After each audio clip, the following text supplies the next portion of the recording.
when tiredness has no name. There are days when nothing is obviously wrong, yet your body feels heavy anyway. You wake up already carrying something.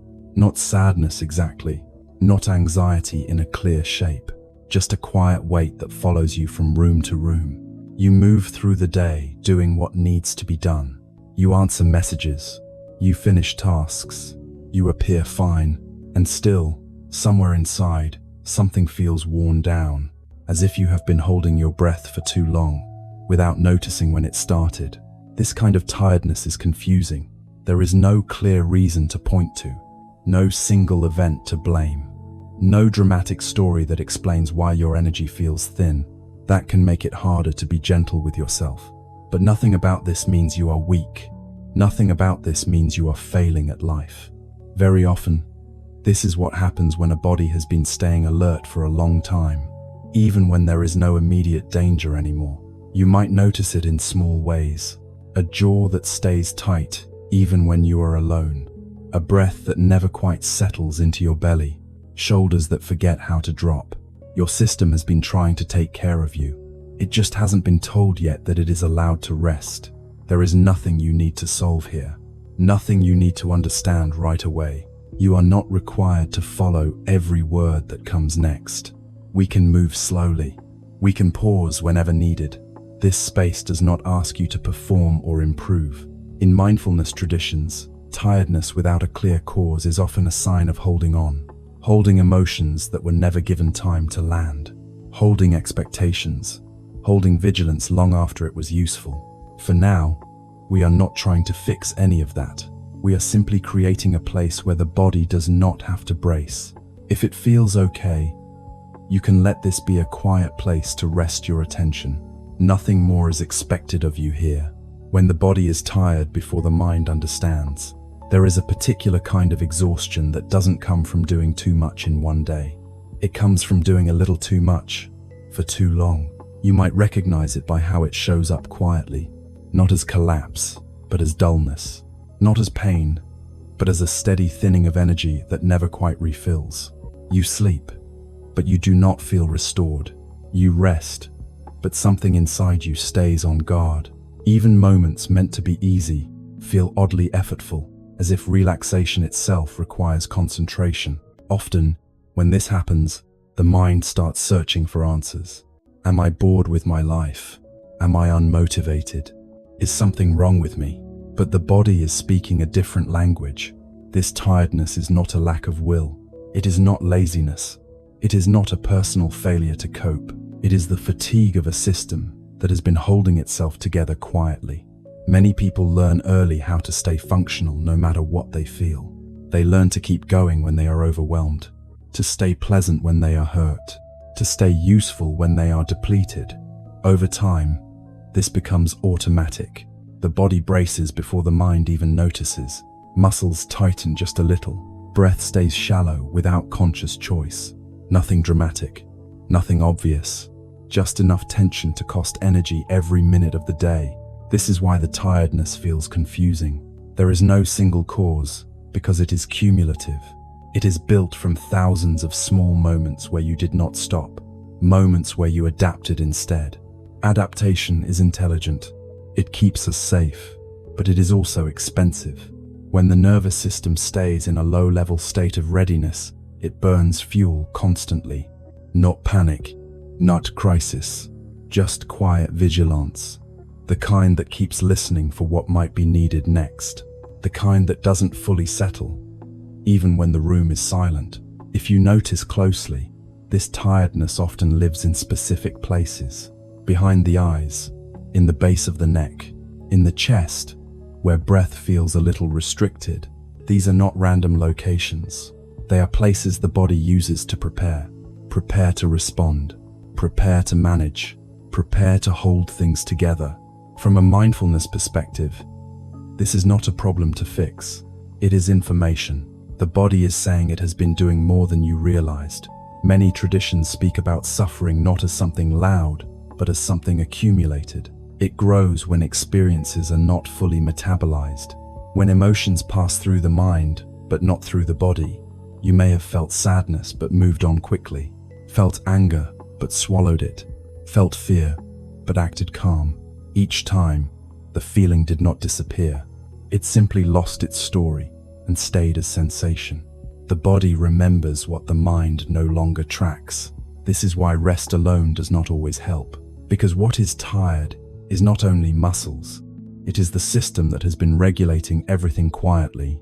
You might notice this when you try to relax. You sit down.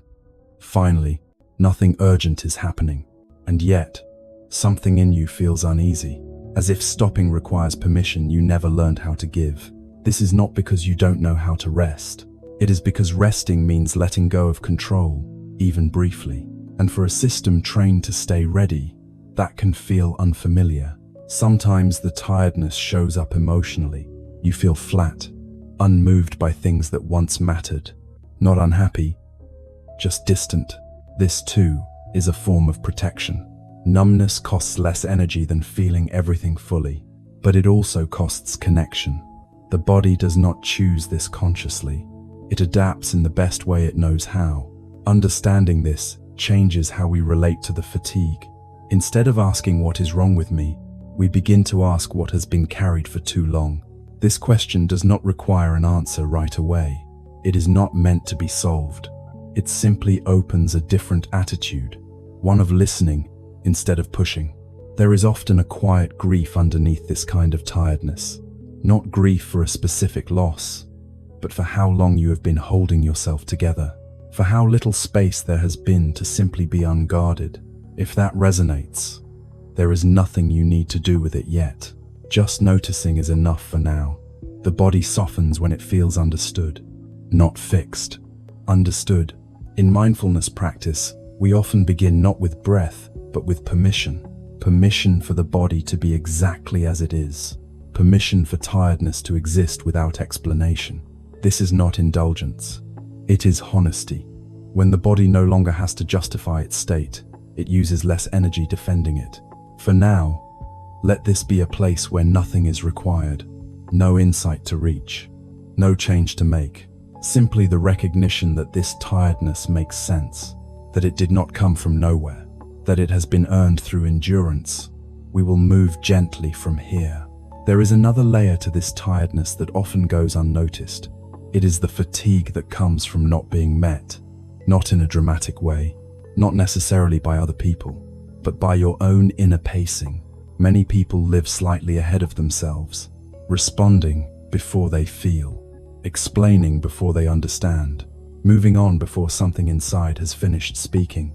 Over time, this creates a quiet split. The mind learns how to manage life efficiently. The body learns how to wait, and waiting, when it lasts too long, becomes heavy. You might sense this when you finally slow down. Not relief at first, but discomfort.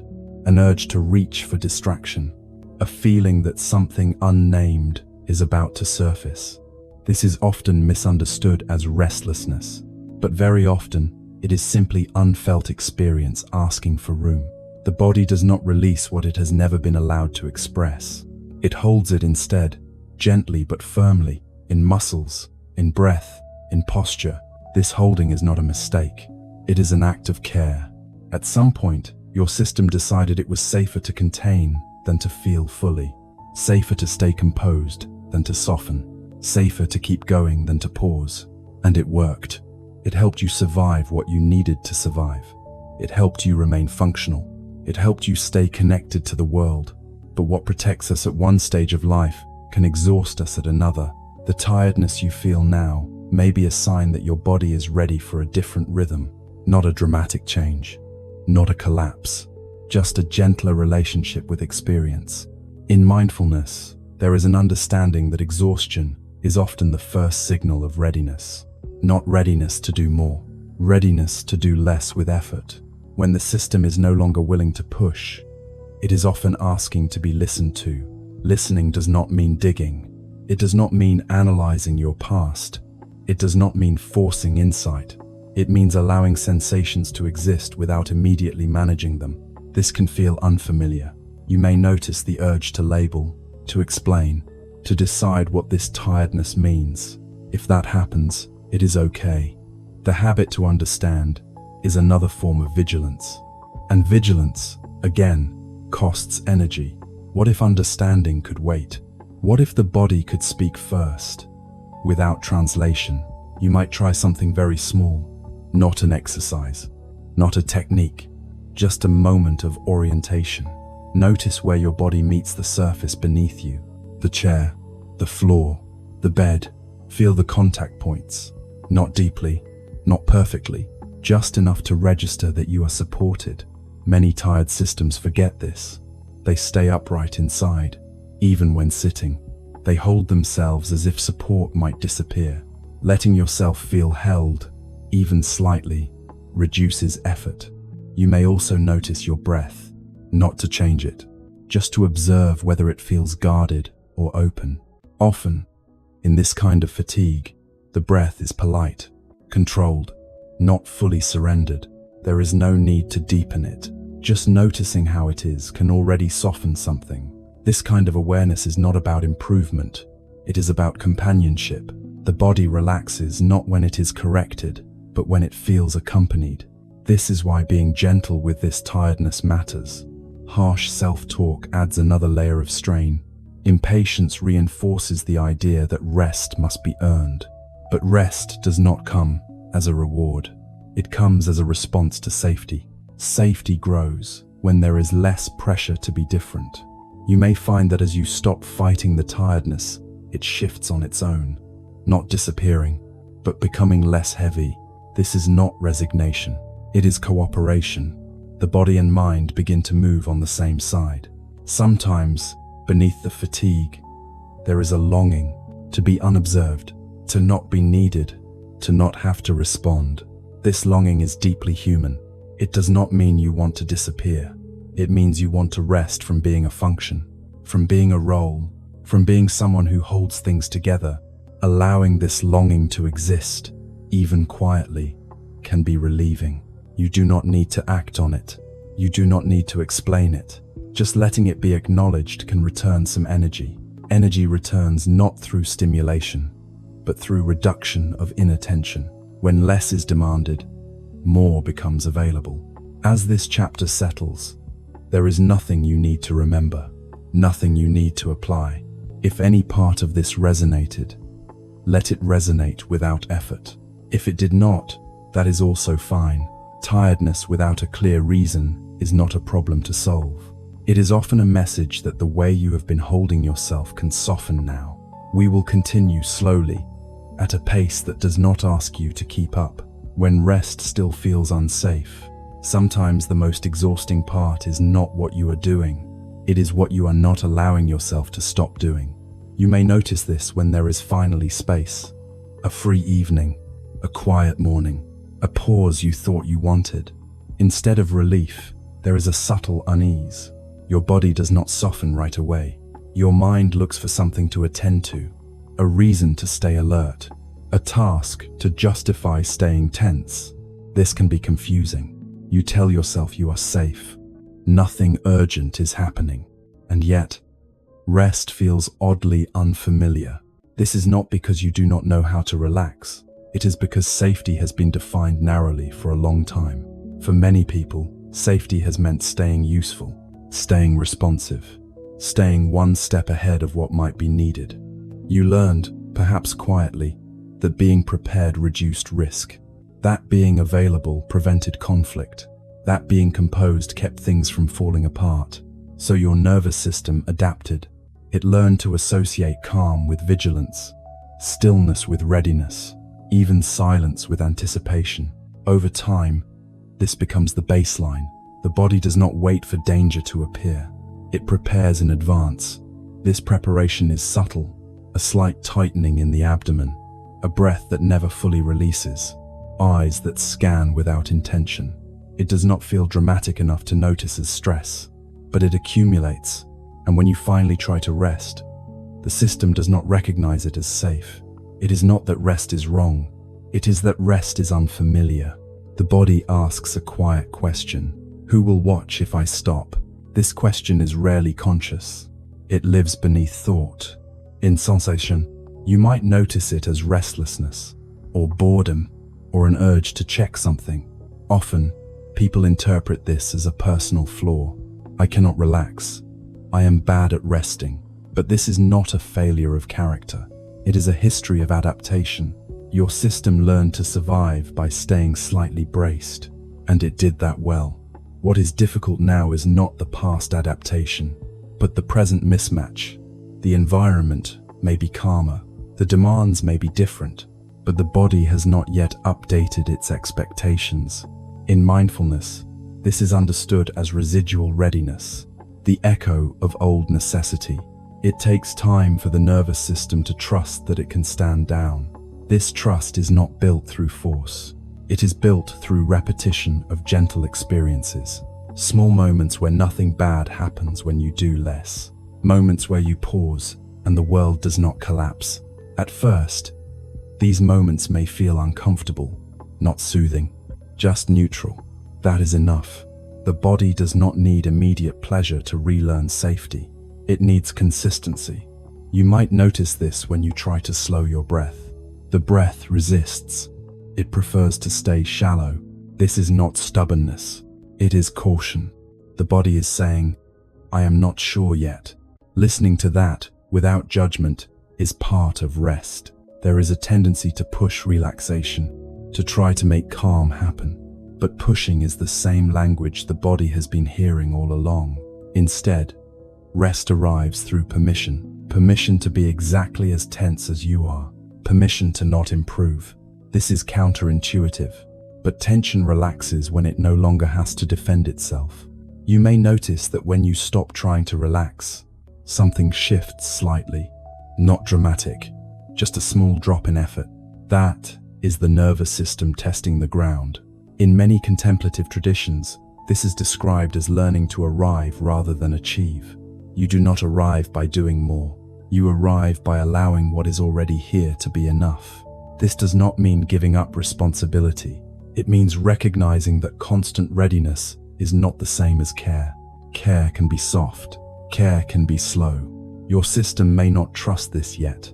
That is okay. Trust grows through experience, not explanation. You may also notice a fear beneath the inability to rest. If I stop, something will surface. If I slow down, I will feel too much. This fear often protects against overwhelm. At some point, feeling everything was not possible, so the body learned to contain.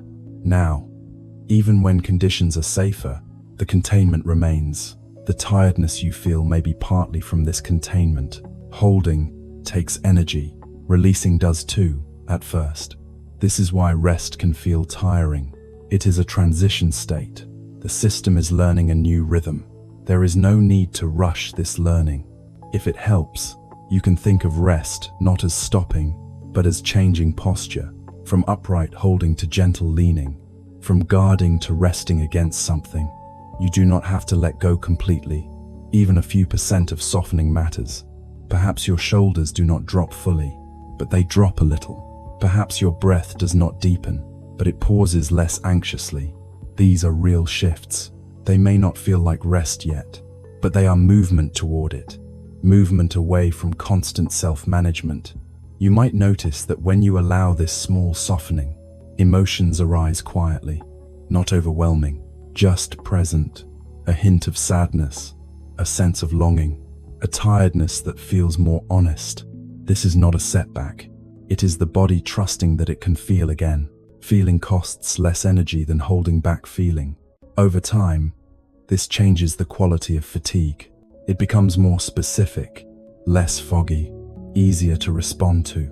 Instead of exhaustion, there is a clear signal. I need rest. I need space. I need less. These signals are kinder than collapse. They come earlier. Learning to listen to them is a practice, not a skill to master. And it does not happen all at once. For now, it is enough to notice that rest feeling unsafe makes sense. That it did not come from nowhere. That your system has been doing its best. Nothing here is broken. There is simply a pattern that no longer fits as tightly as it once did. In the next part, we will move closer to how the body relearns safety. Not through techniques, but through relationship. There is a way the body relearns safety that does not involve instruction. It happens through relationship, not relationship in the social sense, but the quiet way you are with yourself when nothing is demanded. For many people, attention has always come with pressure. Fix this. Improve that. Pay attention so you do not miss something important. So even mindfulness can feel like another task, another thing to do correctly. But the body responds differently to a softer presence. It responds when attention arrives without agenda, without a timeline, without an expectation of outcome. This is rare for systems that learned early to perform. You may notice that when you turn toward your body, there is an impulse to scan for problems. Where am I tense? What should relax? What needs to change? This scanning is not wrong. It is familiar. But safety grows faster when the body is not being evaluated. Instead of scanning, there can be simple companionship, being with sensation, the way you might sit beside someone who is tired, not asking questions, not offering solutions, just staying. At first, this may feel awkward, empty, like nothing is happening. That is often the first sign that vigilance is loosening. When nothing is happening, the nervous system has less to manage. You might notice moments where your attention drifts. You think about something else. You forget the body entirely. This is not a failure. For tired systems, drifting is often a form of rest. Staying intensely present can be demanding. Allowing attention to come and go reduces effort. Safety is not built through perfect focus. It is built through not being corrected when focus wanders. Another part of relearning safety is timing. Many people only allow rest when everything else is done, when there is nothing left to attend to. But for systems shaped by chronic readiness, that moment rarely arrives. There is always one more thing, one more possibility, one more imagined demand. So rest is postponed indefinitely. The body never receives the signal that it can stand down. Sometimes, safety is relearned by resting before permission feels earned. Not dramatically, not irresponsibly, just resting a little earlier than feels justified. Sitting down before exhaustion peaks, stopping a task before it is finished, leaving space intentionally incomplete. This can bring up discomfort, guilt, unease, a sense of doing something wrong. These feelings are not evidence that rest is unsafe. They are echoes of old rules, rules that once kept you connected, rules that once reduced risk. The body may test you. It may increase tension briefly, as if to ask, "Are you sure?" If you respond with patience rather than force, the test softens. Over time, the system learns that nothing bad happens when you stop early. This learning is slow. It happens through repetition, not insight. Another quiet way safety returns is through contact. Feeling your feet on the ground, the weight of your body supported, the texture of fabric against skin. These sensations anchor the body in the present, not intellectually, physically. A system that is tired often lives slightly in the future, anticipating, preparing. Contact brings it back. You do not need to focus intensely on these sensations. Just letting them register is enough.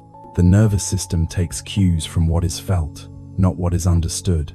You may notice that when contact is felt, breath changes on its own, not deeper, just less guarded. This is a sign of trust beginning to form. Trust does not announce itself. It shows up as less effort, less holding, less bracing. Sometimes, relearning safety includes allowing emotions to surface gently, not in a cathartic way, not all at once, just hints, a wave of sadness that passes quickly, a sense of relief without a clear cause. These are signs that the system no longer needs to contain everything tightly. Containment loosens when it feels supported. It is important to say this clearly. You are not required to process your past to rest. You are not required to understand every feeling. The body does not need a story to soften. It needs conditions, predictability, gentleness, non-interference. These conditions are created moment by moment, often unintentionally. You may find that certain environments help, certain times of day, certaines postures. You do not need to optimize this. Just notice what costs less. The body moves toward ease when allowed. There is also something important about letting tiredness be what it is. Not a problem, not a signal of failure, just information. When tiredness is allowed, it changes quality. It becomes clearer, less heavy. Instead of a fog, it becomes a message. I need less input. I need fewer demands. I need slower pacing. Responding to these messages early prevents deeper exhaustion. This is not indulgence. It is maintenance. A system that is listened to does not need to shout. Over time, as safety is relearned, rest stops feeling like a threat. It becomes neutral, then familiar. Eventually, it becomes nourishing, but there is no need to aim for that. Aiming brings pressure. For now, it is enough to know that this tiredness is not a dead end. It is a transition, a body that no longer wants to live only in readiness. A system asking for a different kind of care. Nothing about this is urgent. Nothing here needs to be completed. If anything from this stays with you, let it stay lightly. If it fades, that is fine too. The body remembers what feels safe, even when the mind forgets.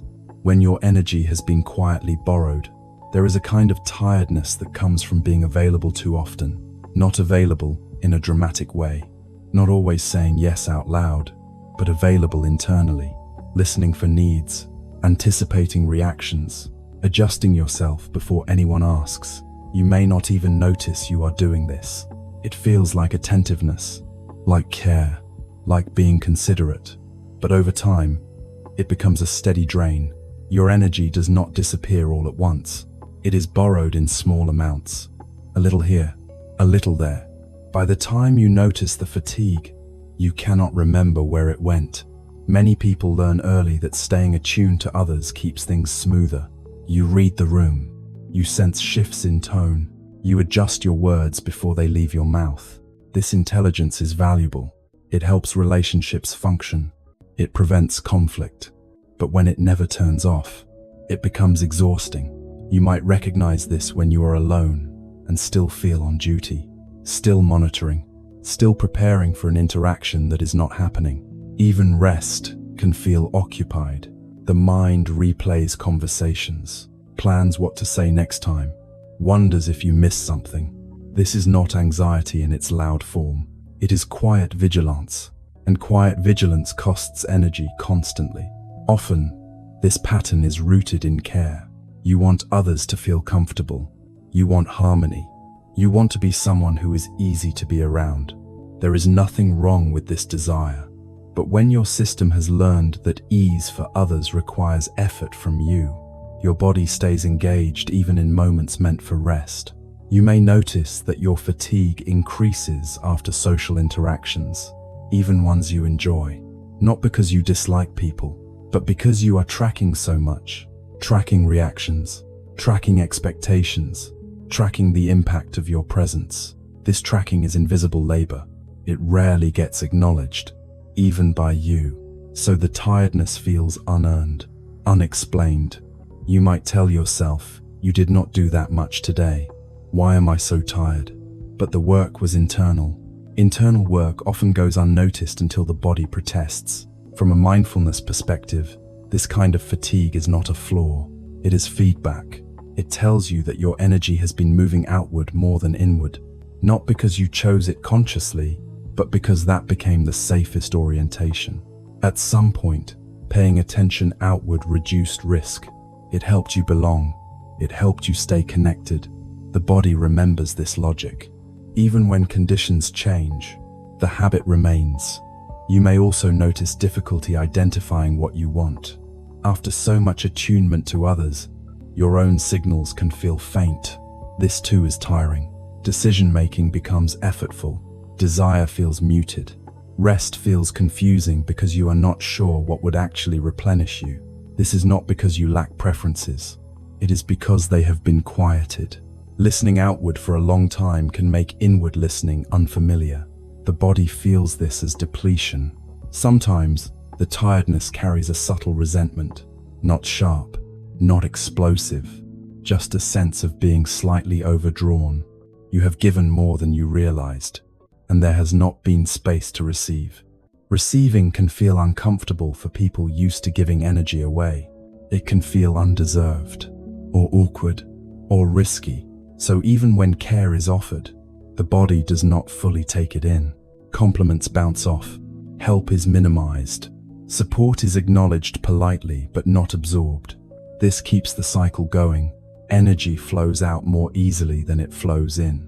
Breaking this cycle does not require withdrawal from others. It requires awareness of where your attention habitually goes. Not to correct it, just to notice. You might begin to see how often your attention leaves your own body, how quickly it scans outward. Again, this is not wrong. It is learned. The tiredness is simply saying that this pattern has been running without pause.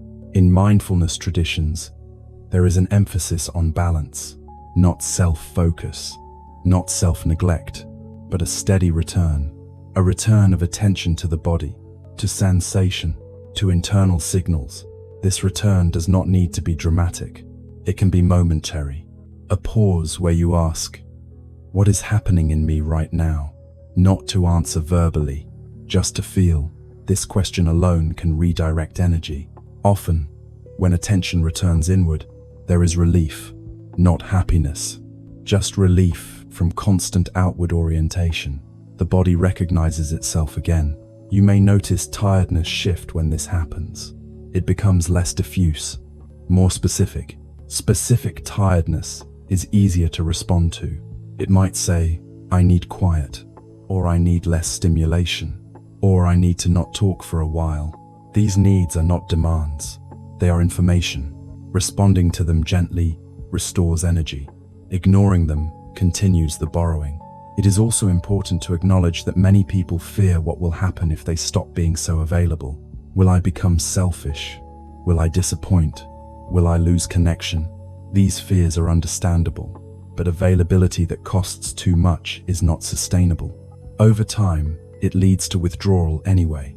Burnout creates distance more abruptly than boundaries ever could. The body senses this. Its fatigue is protective. It is asking for a different distribution of energy, not all outward, not all inward, more balanced. As this chapter settles, you do not need to change anything yet. Awareness itself shifts patterns. Just noticing where your energy goes is a beginning. If you feel a sense of recognition here, let it land without analysis. You are not behind. You are not late. You are simply becoming aware of a cost you have been paying quietly. When you are ready, tell me to continue, and we will move further into how energy returns when it is allowed to stay. There is a gentle shift that happens when energy is allowed to stay, not all at once, not dramatically. It happens in pauses so small they are easy to miss. You might notice it when you do not immediately respond, when a message arrives and you wait a moment before opening it, when a thought asks you to prepare and you let it pass without engagement. These moments are not refusals. They are micro returns. Energy that would have gone outward pauses and remains with you. At first, this can feel unfamiliar, even uncomfortable.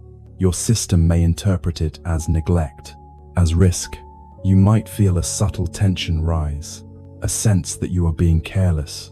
This reaction is not a mistake. It is conditioning. For a long time, staying tuned outward was equated with safety. Connection depended on it.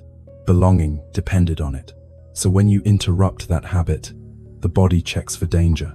What is important here is not to force reassurance, not to argue with the feeling, just to stay present with it long enough for the body to gather new data. Nothing bad happens. No collapse. No rejection. The moment passes, and with it, a small amount of energy remains unspent. Over time, these moments accumulate. Energy does not need to be actively restored when it is no longer constantly depleted. This is often misunderstood. People look for ways to gain energy, better routines, more stimulation, more motivation. But very often, energy returns on its own when the leaks close. One of the quietest leaks is constant internal orientation toward others. When you notice this orientation without correcting it, something shifts. Attention naturally rebalances. You might begin to feel your own physical boundaries more clearly. where you end, where others begin. This clarity is not rigid. It is soft. It does not push others away. It simply stops merging unnecessarily. The body feels relief in this. Merging costs energy. Differentiation restores it. You may notice this when you are with someone and allow silence. You do not fill it. You do not manage it. The silence holds, and something in you rests. This is not withdrawal. It is presence without effort. Another way energy returns is through honest pacing. Many people move faster than their bodies want to move. They speak faster, decide faster, transition faster, not because they want to, but because slowing down feels unsafe. Unsafe to pause, unsafe to feel. When you allow your pace to match your sensation, even briefly, the body registers care. You may notice that your movements become simpler, less rushed, more economical. Energy is conserved. This does not mean doing less. It means doing without excess tension. There is also an emotional aspect to energy returning. When you stop giving attention outward automatically, feelings you have been bypassing may surface. Not dramatically, just a sense of tiredness that feels truer, or a sadness that does not need explanation. These feelings do not drain energy the way suppression does. Feeling costs less than holding. This is a crucial distinction. The body spends enormous energy keeping emotions at bay. When it no longer has to, that energy becomes available. You might notice this as a quiet exhale inside, a sense of being more here, not brighter, not happier, just more present. This presence is nourishing. It feeds the system in a way stimulation cannot. Sometimes, energy returns as interest. You find yourself curious about something small, a sound, a texture, a thought that arises without pressure. Curiosity is a sign of safety. It appears when the system is no longer preoccupied with monitoring. You do not need to chase it. Just notice when it appears. That noticing reinforces the conditions that allowed it. There may also be grief here. Grief for how long you have been borrowing from yourself. Grief for how normalized that became. This grief is not an accusation. It is recognition. Recognition allows reorganization. The body does not blame. It adjusts. As energy begins to stay, you may find that your capacity changes. You tolerate less noise, less urgency, less emotional labor. This is not regression. It is recalibration. Your system is no longer willing to overextend. Listening to this prevents deeper exhaustion. You may worry about how this will affect your relationships. Whether you will still be the same person, you will be, but more sustainable. Presence that does not cost as much can last longer. Over time, others often respond to this shift positively. They sense the difference, not because you explain it, but because your energy is steadier, less stretched, less reactive. This steadiness is felt. It creates a different quality of connection, one that does not rely on constant attunement, just shared presence. As this chapter settles, there is nothing you need to practice, nothing to apply. Just notice where energy stays instead of leaving. Notice the moments when you do not rush to respond, when you do not scan, when you do not adjust. These moments are not selfish. They are restorative. Energy returns not through effort, but through permission. When you stop explaining yourself to yourself, there is a quieter kind of fatigue that arrives after years of inner explanation. Not explaining to others, explaining to yourself why you feel the way you do, why you reacted that way, why you should not feel what you feel, why it makes sense, why it should already be resolved. This inner commentary often runs without being noticed. It sounds reasonable, even kind, at times, but it keeps the system active. The body feels something, and almost immediately, the mind steps in to translate it, to justify it, to soften it, to make it acceptable. This translation requires effort. You may notice this when a feeling arises and is quickly followed by a narrative. I should not be this tired. Others have it harder. This is probably just stress. It will pass. None of these thoughts are wrong. but they interrupt something important. They interrupt the body's ability to complete its own experience. When sensations are constantly explained, they are rarely allowed to finish. They linger instead. Unfinished experiences stay in the system as tension. Over time, this contributes to a diffuse exhaustion, not sharp, not dramatic, just persistent. Many people learned early that feelings needed to make sense to be allowed, that emotions required a reason, that reactions had to be justified. So the mind became a mediator, always present, always translating. This was helpful once. It kept you coherent. It helped you stay aligned with expectations. But now, it may be costing energy. The body does not need its sensations to be understood. It needs them to be felt and released. Release does not happen through explanation. It happens through allowance. You might notice this when you stop narrating an experience. A tightness appears, and instead of explaining it, you stay with it. At first, this can feel unsettling, as if something is missing. The mind looks for its role, but if you do not rush to fill the space, the sensation often shifts on its own, not disappearing, but changing, softening, moving, completing. This completion frees energy that was being used to hold the sensation in place. Many people are surprised by how tiring self-understanding can be. Insight feels productive, but constant insight keeps the system engaged. There is a time for understanding, and there is a time for rest from understanding. The tiredness you feel may be partly from never getting a break from your own awareness. Always monitoring, always reflecting. This is a subtle form of vigilance. Letting go of inner explanation does not mean becoming unaware. It means allowing awareness to be simpler, more sensory, less interpretive. This can begin in very small ways. You notice a heaviness, and instead of asking why, you notice where.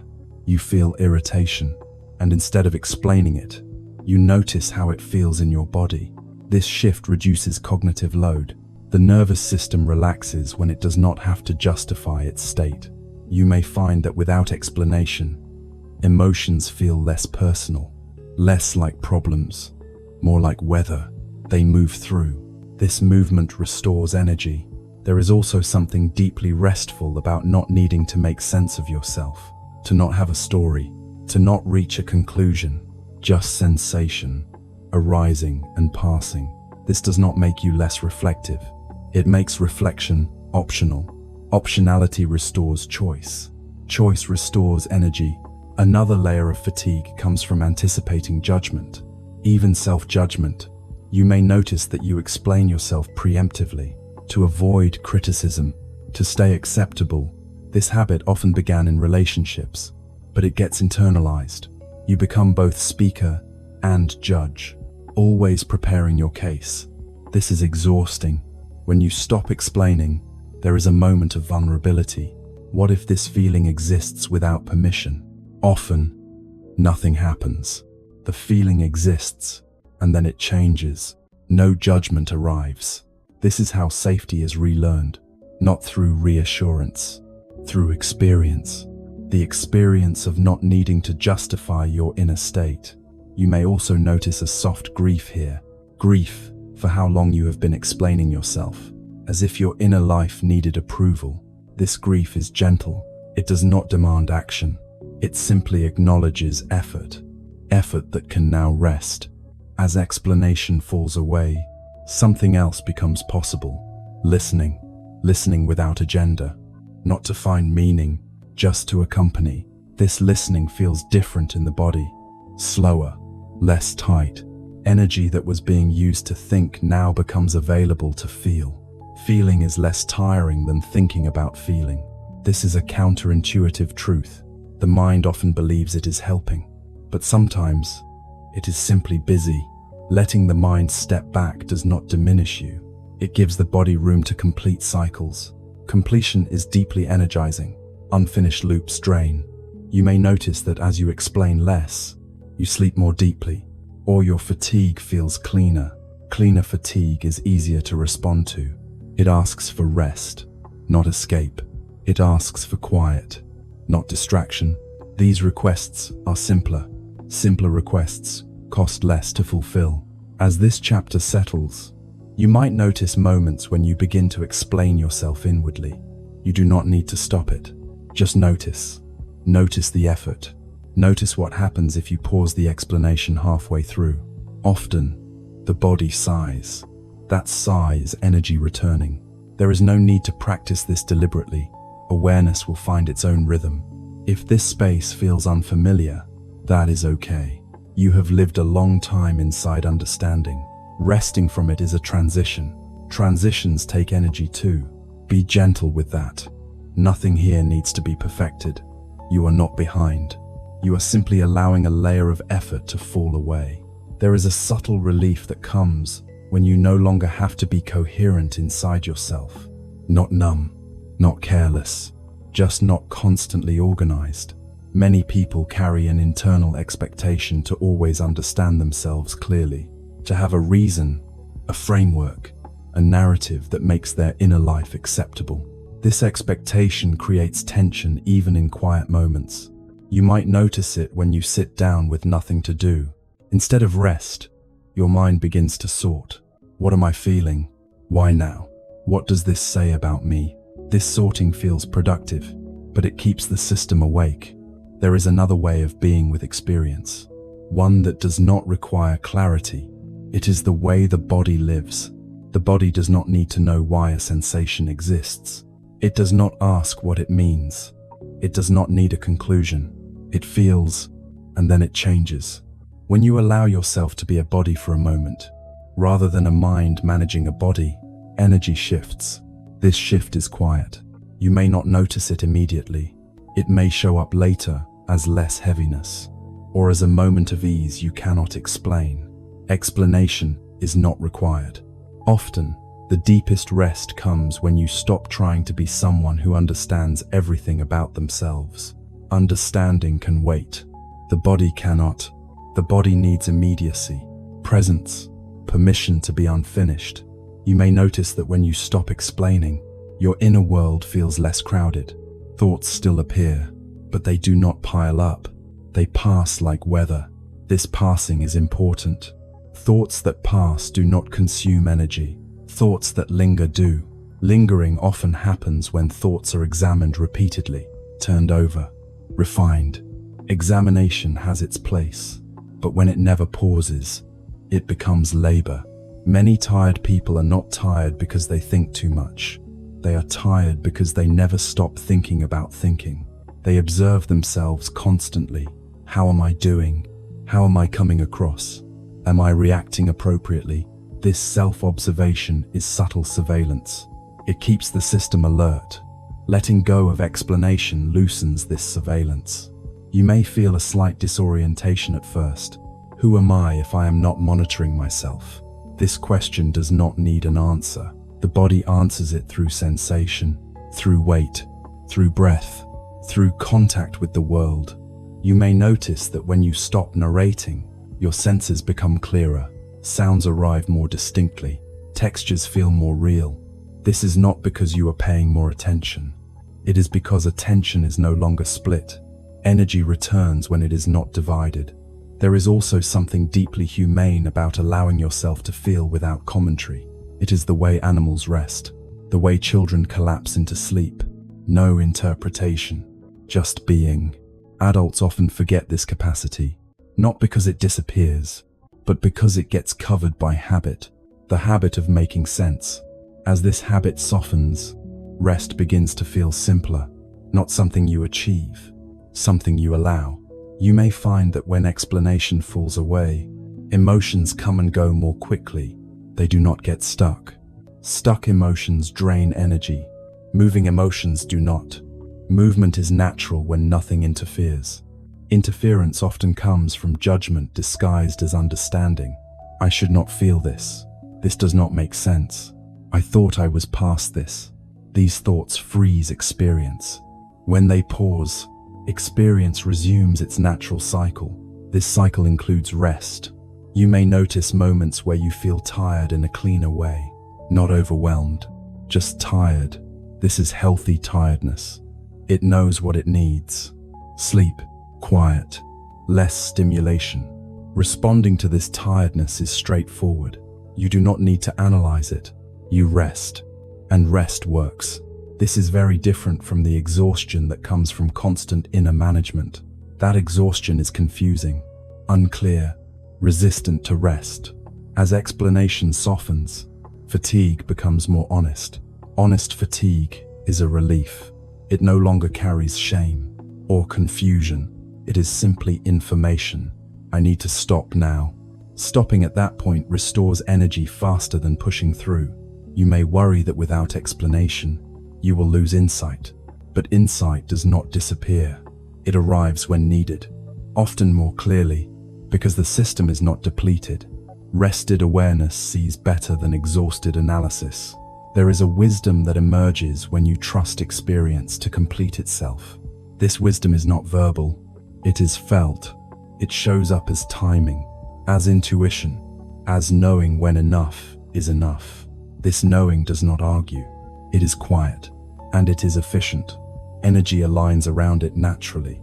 As this chapter settles fully now, you may notice a sense of space, not emptiness, just less pressure. If nothing stands out, that is fine. Rest does not need to be memorable. It only needs to be allowed. We have now completed this chapter properly.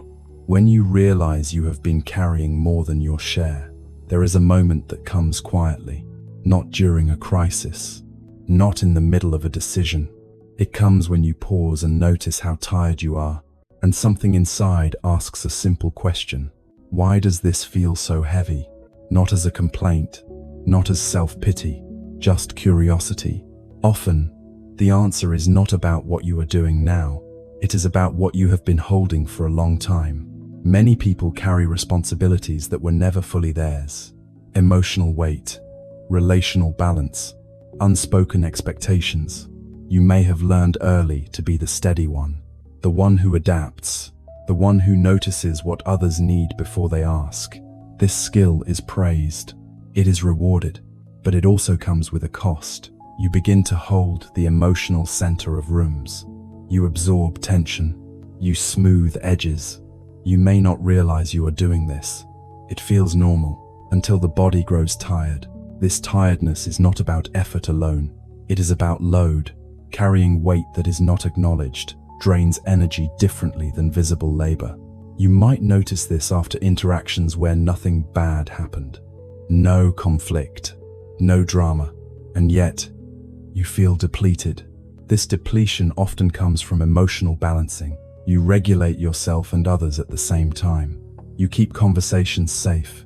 You manage tone. You monitor reactions. This is invisible work. And because it is invisible, it often goes unshared. The body does not care whether a burden is visible. It only registers weight. Over time, carrying more than your share becomes habitual. You stop noticing what is yours to hold and what is not. Everything feels personal. Everything feels like your responsibility. This creates a constant background tension, a sense that if you let go, something will fall apart. This belief may have been true once, or it may have simply felt true. Either way, the body learned to stay engaged. The tiredness you feel now may be the first sign that this pattern is no longer sustainable. Not because you are weak, but because your system is honest. Honesty shows up as fatigue before collapse. It asks for reassessment. What am I holding that does not belong to me? This question does not need immediate answers. Often, just asking it changes something. The body senses the possibility of relief. You may notice resistance to this idea. If I stop holding, who will? This fear is understandable. Letting go can feel like abandonment, but holding everything is not the same as caring. Caring includes discernment. It includes knowing what is yours to respond to and what is not. This discernment is rarely taught. Many people confuse responsibility with worth. If I carry more, I matter more. If I stay alert, I am needed. These beliefs are rarely spoken. They live in sensation. They show up as guilt when you rest, as unease when you say no, as tension when you do less. The body holds these beliefs as posture, as breath, as readiness. Over time, posture becomes pain, breath becomes shallow, readiness becomes exhaustion. Recognizing this is not about blame, it is about permission. Permission to redistribute weight. You do not need to drop everything. You do not need to withdraw.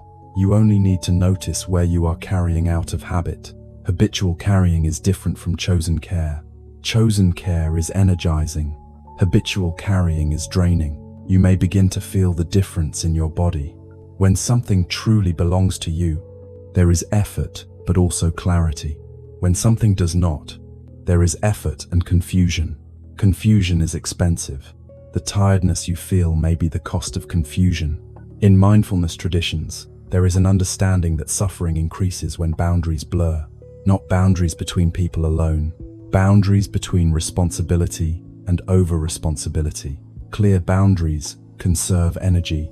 They allow effort to be directed where it matters. But clarity takes time. It emerges slowly, through noticing. You might start noticing moments when you tense unnecessarily, when you step in automatically, when you take responsibility before being asked. You do not need to stop these behaviors right away. Just noticing is enough. Noticing begins to loosen the grip. As you notice, you may feel grief. Grief for how long you have been holding things alone. Grief for how normal that felt. This grief is not self-pity, it is recognition. Recognition allows adjustment. The body adjusts when it is seen. Often, after this recognition, tiredness shifts. It becomes more specific. Instead of feeling overwhelmed by everything, you feel tired of particular patterns. This specificity is helpful. It points toward change without forcing it. Change that comes from the body is sustainable. Change that comes from pressure is not. As this part settles, there is no need to decide anything. Just let the idea rest gently. You may be carrying more than your share, and your tiredness may be asking for fairness. Not punishment, not withdrawal, fairness. There is another layer to this that unfolds quietly. It has to do with identity. Many people do not just carry responsibility. They carry an image of themselves as the one who can handle things. This image becomes familiar. You may not like it all the time, but you know who you are inside it. Letting go of excess responsibility can feel like letting go of part of yourself. Who am I, if I am not the one who holds it together? This question can be unsettling. Identity provides structure. Even exhausting identities feel safer than the unknown. So the body may resist releasing weight, not because it wants to suffer, but because it wants continuity. Understanding this resistance is important. It means you do not have to fight it. You can move gradually. Releasing does not mean abandoning who you are. It means allowing who you are to evolve. Evolution is slower than force, but it lasts. You may begin by allowing others to carry their own discomfort. Not fixing, not smoothing, just allowing. This can feel uncomfortable at first. Your body may tense. That tension is information. It tells you where you usually step in. If you stay present with that tension, without acting immediately, it often peaks and then subsides. This teaches the nervous system something new. Nothing bad happened. Over time, this new learning reduces fatigue. Energy that was spent monitoring and managing becomes available. You may notice this as more spaciousness, more room inside, not necessarily happiness, just less crowding, less noise. This spaciousness allows rest to actually work. When you lie down, you rest. When you pause, you pause. Not half resting while still holding things in mind. This is a significant shift. It does not happen overnight, but it begins with permission. Permission to not carry what is not yours. Permission to trust that others can hold their part, even if they do it imperfectly. Perfection is not required for balance, only participation. As you practice this gently, you may notice changes in your relationships. Some may feel closer, others may feel strained. This is not a sign you are doing something wrong. It is a sign that patterns are shifting. Relationships often reorganize when one person stops over-functioning.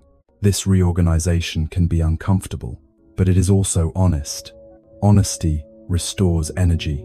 You may worry about being less generous, but generosity that depletes is not sustainable. Sustainable generosity includes self-consideration. The body knows this. Its fatigue is not an obstacle. It is guidance. Guidance toward a more equitable way of being. As this chapter completes, you may want to pause. Let the idea land softly. You do not need to identify every place where you carry too much. Awareness will surface what matters, when it matters. For now, it is enough to know this. Your tiredness may not be a failure to cope. It may be the wisdom of a body that wants fairness. There is a quieter moment that often follows this realization. After you see how much you have been carrying, there is a pause. Not relief yet, not change, just a stillness where the body seems to ask, what happens if I don't hold it all for a moment? This question is rarely conscious. It lives in sensation. You might feel it as hesitation before stepping in, as a breath that stops short of action, as a delay that feels unfamiliar. This delay is important. It is the body experimenting with a new possibility. For people who have carried too much for too long, doing less can feel risky. You may notice an internal pull to resume control, to smooth things over, to take responsibility back. This pull is not weakness. It is loyalty. Loyalty to an old role. Loyalty to a version of yourself that kept things stable. Honoring this loyalty matters. If you try to force change, the body resists. But if you acknowledge the role gently, the body softens. You might internally say, "This helped me once." That recognition alone reduces tension. The body does not need to be told it was wrong. It needs to be thanked before it can let go. As this happens, you may notice something unexpected. Space, not empty space. Breathing space. Moments where you do not immediately feel pulled outward. These moments can feel strange at first. Without the familiar weight of responsibility, there may be a sense of floating. This can trigger anxiety. What anchors me now? The answer is not a new task. It is sensation. The body begins to anchor itself instead of anchoring others. You may notice your feet more. Your breath. The simple fact of being here. This is grounding. Grounding that does not rely on usefulness. For many people, usefulness has been the anchor. Being needed provided stability. When that shifts, the body needs a different reference point. Presence becomes that reference. Not effortful presence, just physical being. This transition can feel tender. You may notice emotions that were previously managed quietly. A sadness that is not dramatic. A fatigue that feels honest rather than overwhelming. These feelings are not problems. They are the body recalibrating. When weight is redistributed, muscles relax in unfamiliar ways. This can feel like weakness at first, but it is actually balance returning. Another layer may surface here. Anger, not explosive anger, just a quiet recognition of unfairness. You might feel irritation about how much you have done alone. How little space there was to set things down. This anger does not need to be acted on. It does not need to be expressed outwardly. Simply allowing it to exist completes something. Suppressed anger drains energy. Acknowledged anger releases it. Often, once this anger is felt, it transforms into clarity. Clarity about what you will no longer carry automatically. This clarity is not rigid. It does not announce itself loudly. It shows up as limits that feel natural. You stop before overextending. You hesitate before fixing. Not because you are withholding, but because the body no longer volunteers automatically. This is not selfishness. It is discernment. Discernment conserves energy. You may worry about how others will respond. Some may step up. Some may struggle. This is part of redistribution. When one person stops carrying extra weight, systems adjust. Adjustment can be uncomfortable, but it is also honest. Honesty stabilizes. The body feels more aligned when actions match capacity. As this alignment grows, Fatigue changes quality. It becomes less constant, more responsive. You feel tired when you are tired, and rested when you rest. Not both at the same time. This is a significant shift. It means the system is no longer overloaded. There may still be moments of doubt. Am I doing enough? Am I being fair? These questions will arise. You do not need to answer them perfectly. Just notice when they appear. And notice whether they come from fear or from care. Fear-driven responsibility drains. Care-driven responsibility sustains. The body knows the difference. Over time, it guides you gently, not with force, with sensation. You may notice that your posture changes. Your shoulders drop more often. Your breath deepens without effort. These are signs of load reduction. Energy that was spent holding others is returning home. Home does not mean isolation. It means center, a place where effort begins by choice, not obligation. This center allows generosity that does not deplete.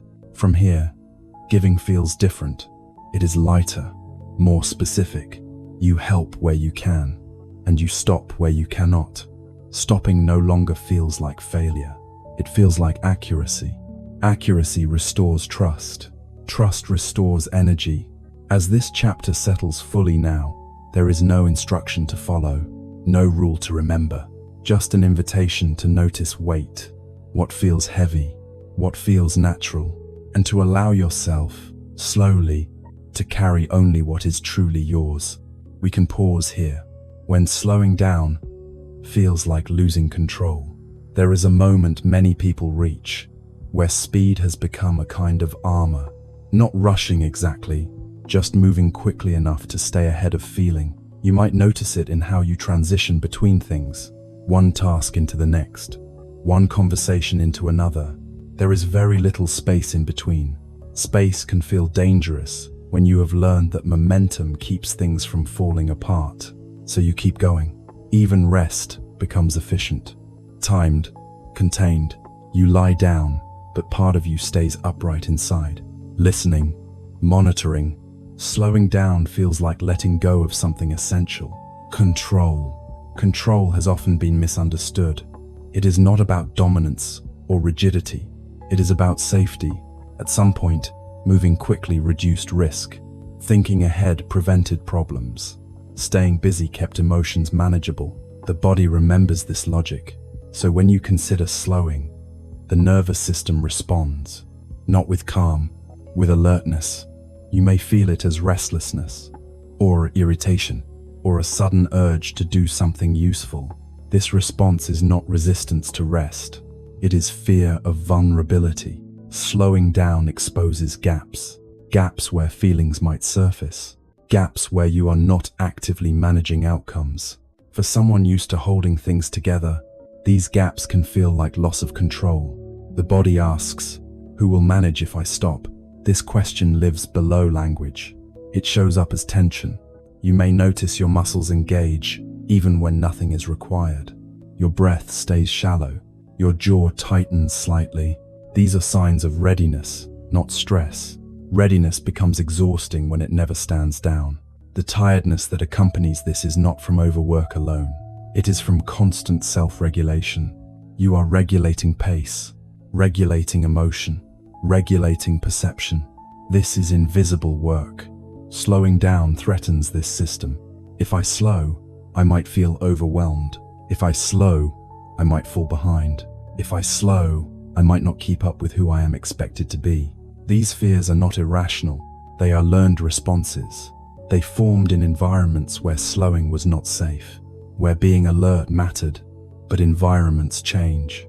Roles change. The body does not always update automatically, so slowing down must be reintroduced gently, not as a command, as an experiment. You might notice moments when slowing happens unintentionally, a pause while waiting, a delay that cannot be avoided. In these moments, the body often reacts first. Tension rise.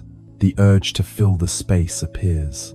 If you observe closely, this urge peaks quickly, then it fades. This fading is important. It shows that the system can tolerate slowness. even if it protests at first. Control loosens when the body learns that nothing bad happens in the pause. This learning does not come from reassurance. It comes from experience. Experience is slow. Another layer of difficulty with slowing down is identity. Speed often becomes part of how you know yourself. I am someone who handles things. I am someone who stays on top of things. Slowing threatens this self-image. If I am not moving quickly, who am I? This question can feel destabilizing, but identity is more flexible than it seems. It adapts when given room. The tiredness you feel may be an invitation to renegotiate this identity, not abandon it, soften it. You do not have to stop being capable to move more slowly. You do not have to stop caring to pause. Slowness does not erase competence.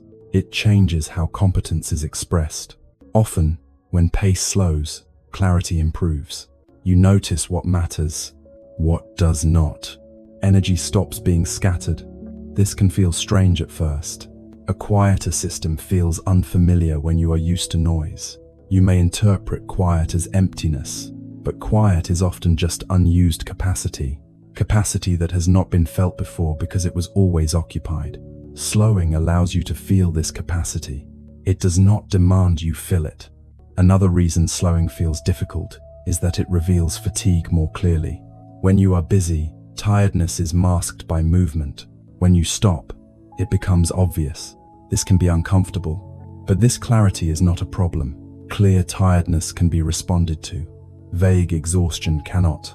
Slowing down turns diffuse fatigue into specific need. I need rest. I need quiet. I need fewer inputs. These needs are easier to honor. The body relaxes when its signals are recognized early. Late signals are louder. Early signals are gentle. Slowing helps you hear early signals. You may also notice emotions surfacing in slow moments. Not dramatic, just present. A sense of sadness, or relief, or longing.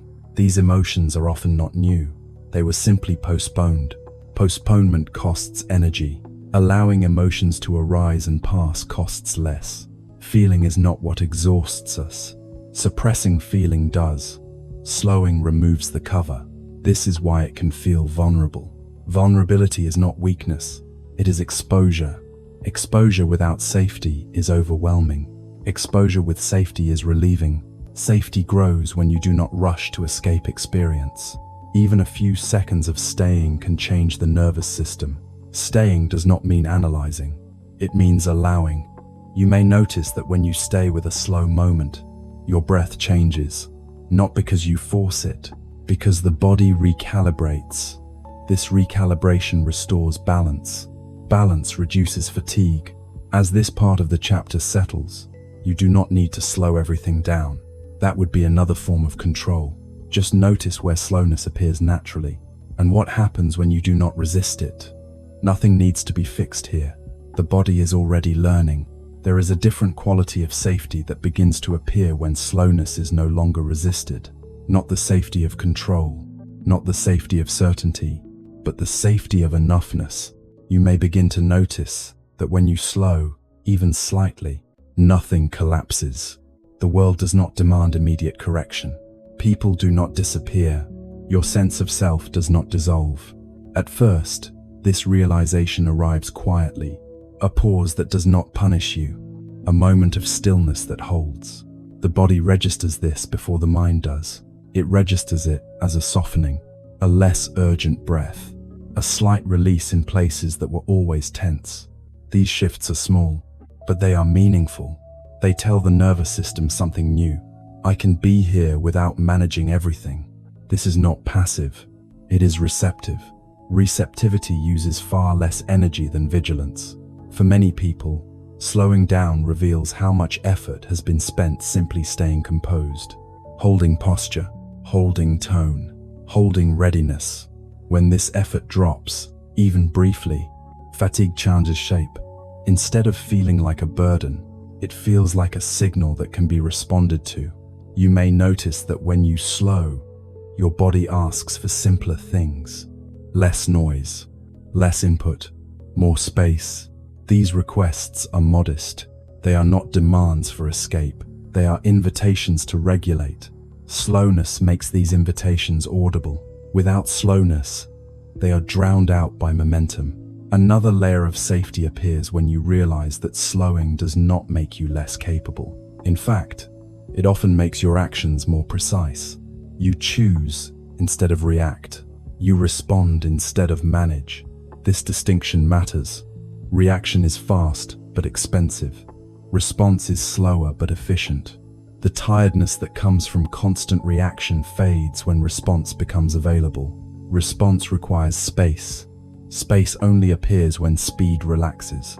You may also notice that slowing down allows you to feel your limits more clearly, not as failure, as information. You sense when something is too much sooner. You sense when you have reached capacity.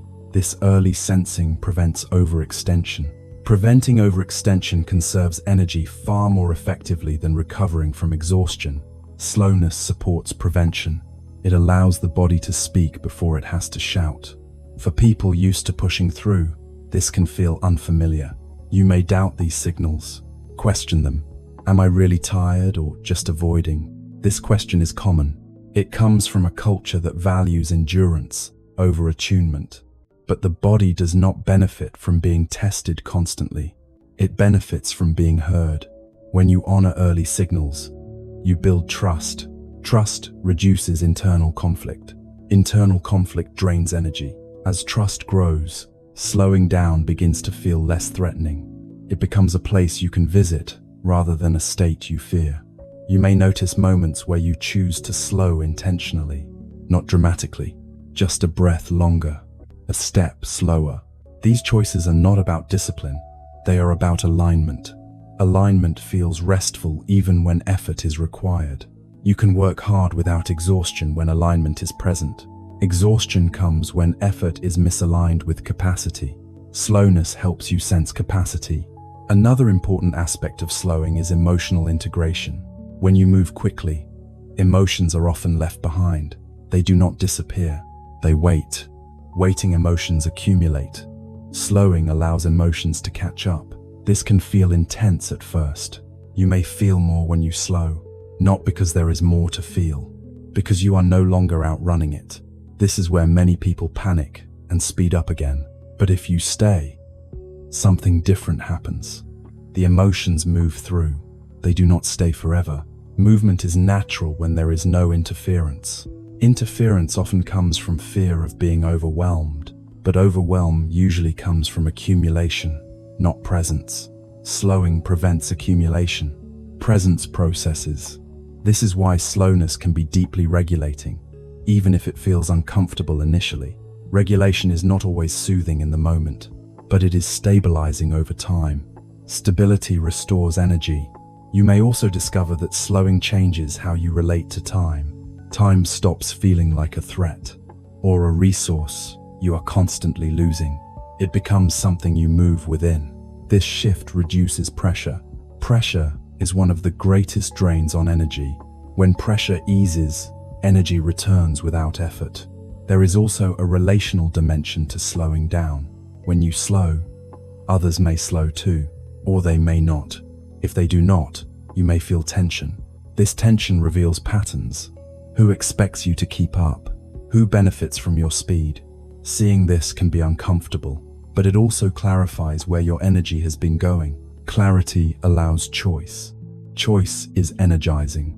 You do not have to slow everyone else down. You only have to allow yourself to move at a pace that does not harm you. This is not selfish. It is sustainable. Sustainability allows presence over time. Presence is far more valuable than constant availability. As safety grows in slowness, you may notice something else. Joy, not excitement, not pleasure. A quiet enjoyment of being. This joy is subtle. It arises when the system is no longer braced. It might show up as appreciation, or contentment, or a simple sense of okayness. Okayness is underrated. It does not demand energy. It preserves it. You do not need to chase this feeling. It comes when conditions allow. Slowness is one of those conditions. As this chapter completes now, the invitation is simple. Not to slow everything down, not to change your life, just to notice your relationship with speed, where it protects you, where it exhausts you, and to allow, when possible, a pace that does not require constant control. Control has served you. It does not need to be your only way of feeling safe. There is another safety available, one that lives inside slowness, one that does not ask you to disappear, but allows you to arrive.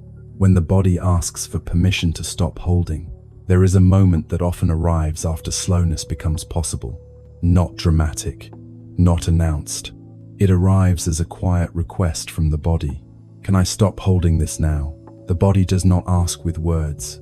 It asks through sensation, a heaviness in the chest that does not lift, a fatigue that feels different from effort, a sense that something has been clenched for a long time. You may not know what the holding is. You only know that you are tired of it.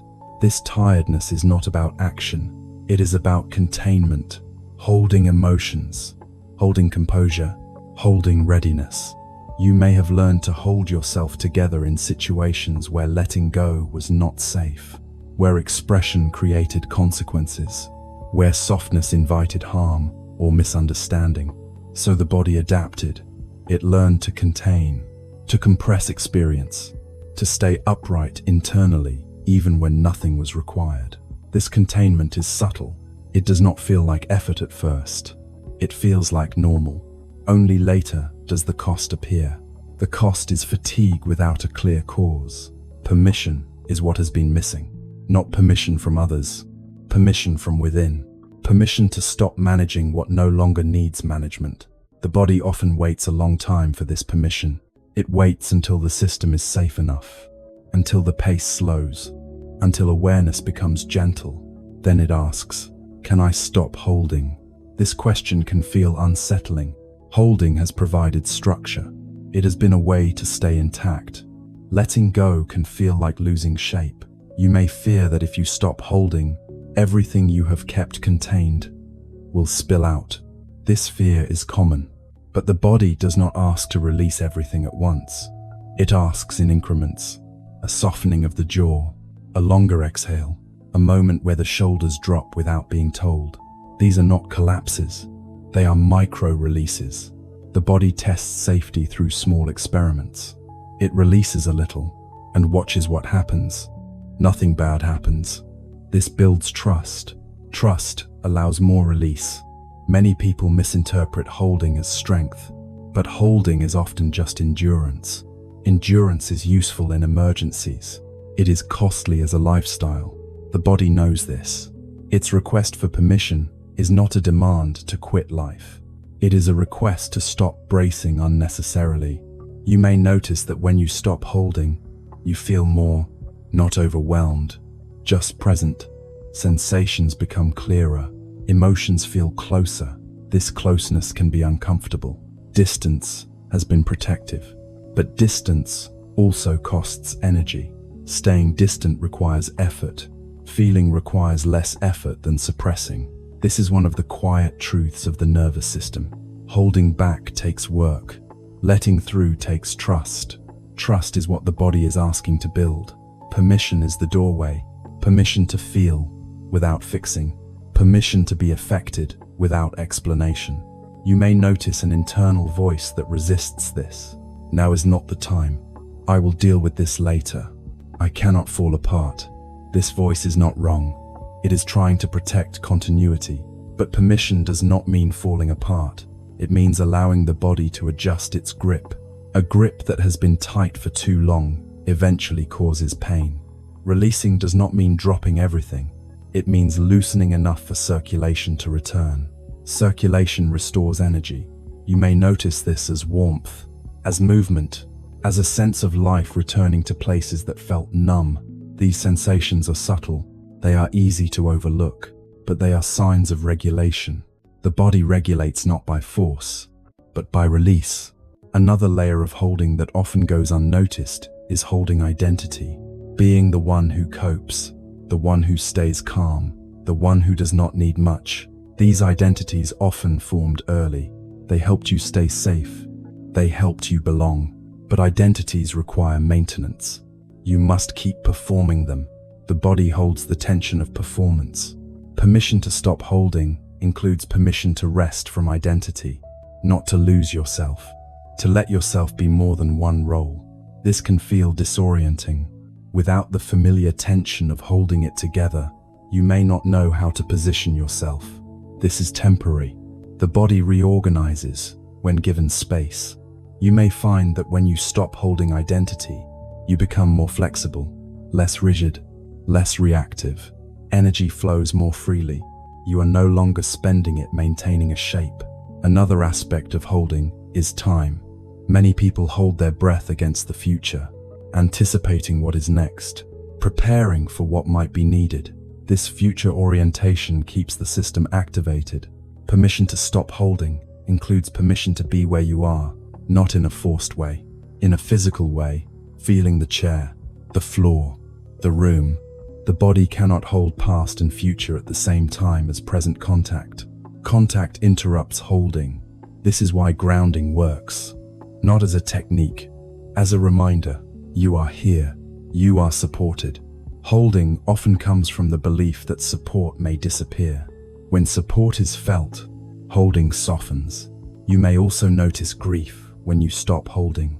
Grief for how long you have been carrying things alone. Grief for how normalized that became.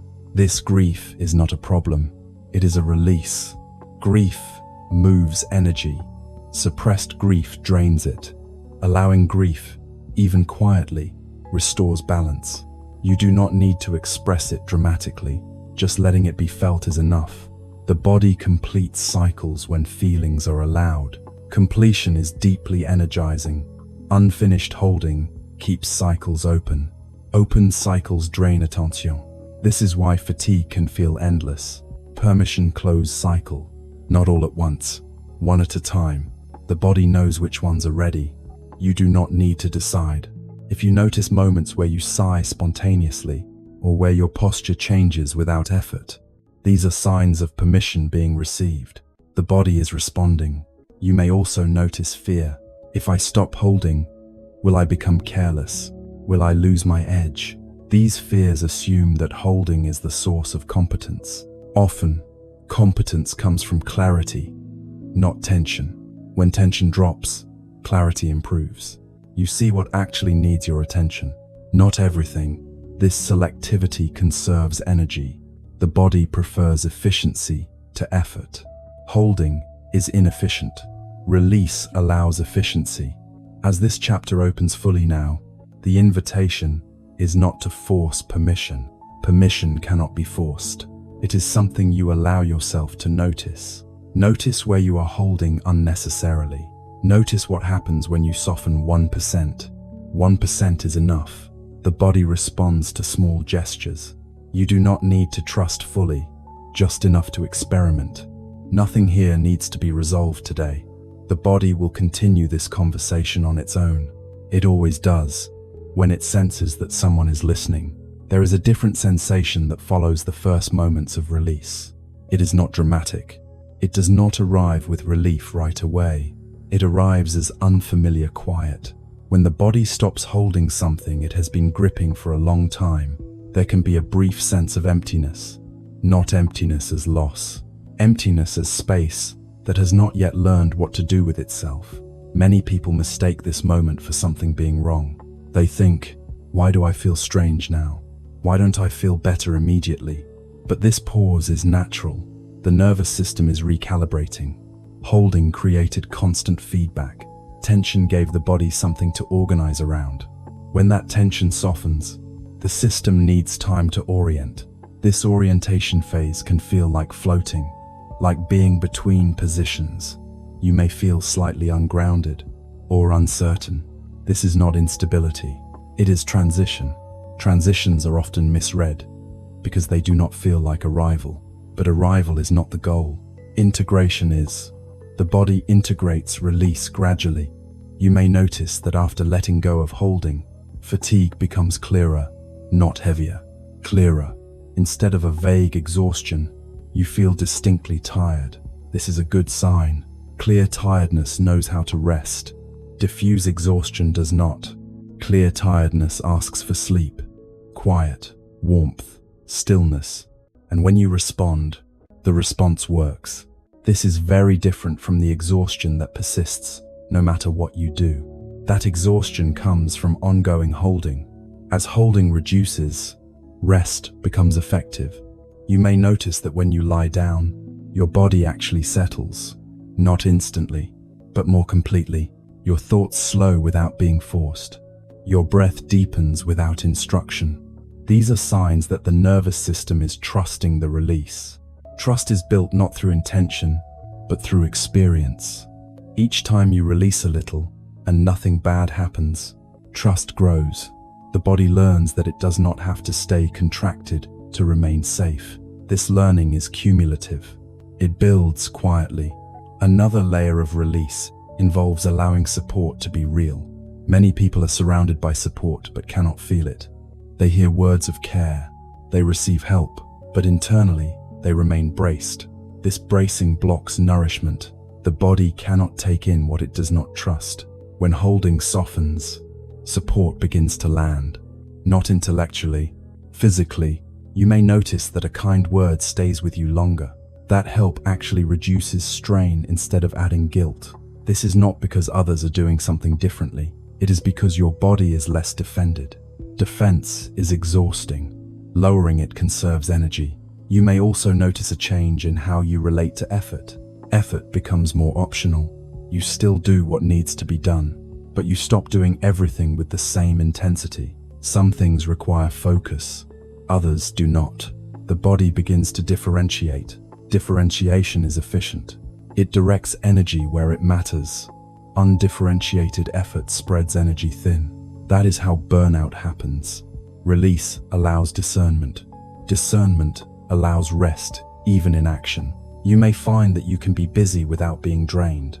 This is not because you are pushing through. It is because you are no longer holding unnecessary tension while acting. Action without bracing costs less. Another subtle shift may occur in how you experience emotions. When holding decreases, emotions move more freely. They arise. They pass. They do not linger as background noise. This movement prevents accumulation. Accumulated emotion weighs the system down. Moving emotion clears space. You may feel sadness briefly, and then relief, irritation, and then clarity, fatigue, and then rest. This cycling is healthy. The body is designed to cycle. Holding interrupts cycles. Release restores them. There may still be moments where you notice yourself holding again. This is normal. Holding has been your system's default for a long time. Defaults do not disappear instantly. They soften gradually. When you notice holding returning, there is no need to correct it. Just noticing is enough. Noticing reintroduces choice. Choice reduces compulsion. Compulsion drains energy. Choice restores it. You may also notice compassion for yourself emerging.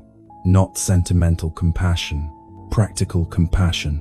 A willingness to stop earlier. To take breaks without justification. To rest without apology. This compassion is not indulgence. It is attunement. Attunement keeps systems functional over time. You may fear that if you stop holding, you will lose momentum. But momentum that relies on tension is not sustainable. Momentum that comes from alignment lasts longer. Alignment feels different in the body. It feels quieter, more stable, less urgent. Urgency is often mistaken for importance, but urgency often comes from fear. Importance can be calm. Release allows you to sense this difference. You may notice that when holding softens, your priorities shift, not dramatically. Subtly, what once felt essential feels optional. What once felt urgent feels negotiable. This shift can be disorienting, but it is also liberating.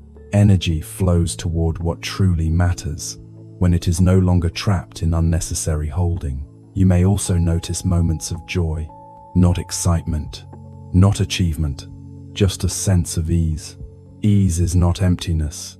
Ease is efficiency. The system is no longer wasting energy. This is why ease feels nourishing. As this chapter settles completely now, there is nothing you need to do. No practice to remember, no insight to apply. Just an understanding that your tiredness may have been asking for permission. Permission to stop holding what was never meant to be held forever. The body knows how to release. It only waits for safety. And safety grows when you listen without pressure. We can pause here. When doing nothing feels uncomfortable, there is a moment that often surprises people once holding begins to soften. They finally have space, time without obligation, nothing pressing. And instead of relief, there is discomfort. Not anxiety exactly, not distress, just a subtle restlessness that asks, what am I supposed to do now?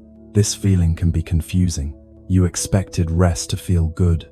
You expected ease. But doing nothing feels exposed. This discomfort is not a sign that rest is wrong. It is a sign that stillness is unfamiliar. For many people, movement has been the way to stay regulated. Activity kept emotions at bay. Productivity provided structure. When activity stops, the structure dissolves. The body is left without its usual anchors. You may notice this as an urge to fill the space, to check something, to plan something, to think about something useful. The urge is quick. It appears before you can name it. This is not a lack of discipline. It is conditioning. Your system learned that being occupied reduced risk. That stillness invited feeling. And feeling once felt unsafe. So when you do nothing, the body prepares. It asks, what if something comes up? This question lives in sensation. You might feel it as a slight tightening, a buzzing, an inability to settle fully. You may even feel guilt, as if doing nothing requires justification. This guilt is learned. Many people absorb the idea that worth is tied to activity. That rest must be earned. That stopping needs a reason. So, when you stop without a reason, the body protests. Not loudly, quietly. This protest is often mistaken for boredom, but boredom is not the right word. Boredom implies a lack of stimulation. What is happening here is exposure. Exposure to yourself without distraction. That can feel awkward, especially if you have not spent much time there. Doing nothing removes buffers. Buffers that once helped you cope. This does not mean the buffers were bad. They served a purpose. But when they become constant, the body forgets how to be without them, so doing nothing feels like standing without armor. The discomfort is not danger, it is unfamiliarity. The nervous system has not yet learned that stillness can be safe. This learning takes time. You may notice that when you sit quietly, your mind becomes busy. Thoughts appear rapidly, memories, plans. This busyness is not failure. It is the mind stepping in to replace action. When the body stops moving, the mind often takes over. This keeps the system occupied. Occupied feels safer than empty. But thinking also uses energy. Mental activity can be just as tiring as physical effort. This is why rest sometimes does not restore you. You stop moving, but you do not stop managing. The discomfort of doing nothing is often the discomfort of not managing, not steering experience, not shaping it, just letting it be. For people used to control, this can feel like losing balance. But balance is not maintained through constant correction. It is maintained through trust. Trust that the body can be without intervention. You may also notice emotions surfacing when you do nothing. Not intense emotions, just hints. A vague sadness, a sense of loneliness, a tiredness that feels emotional rather than physical. These emotions were always there. They were simply postponed. Doing nothing removes the postponement. This can feel overwhelming if you expect rest to be empty. But rest is not empty. It is full of whatever has been waiting. This does not mean you need to process everything. Processing is another form of work. Sometimes, allowing is enough. Allowing emotions to appear without engagement, without analysis, without fixing. They often pass on their own. This passing teaches the nervous system something important.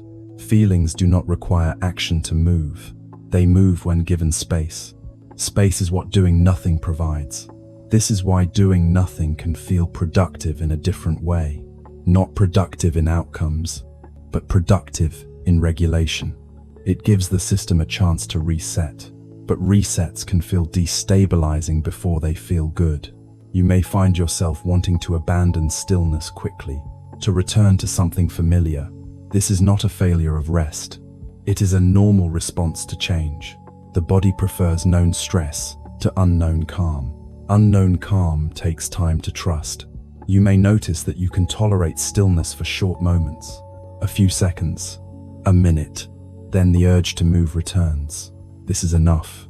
Tolerance grows gradually. You do not need to force longer periods of doing nothing. That would turn rest into effort. Just noticing the discomfort without immediately escaping it is already changing the pattern. The nervous system learns through exposure, gentle exposure, not flooding. If you stay for a moment and then move, that is fine. If you stay longer another time, also fine. There is no correct duration, only responsiveness.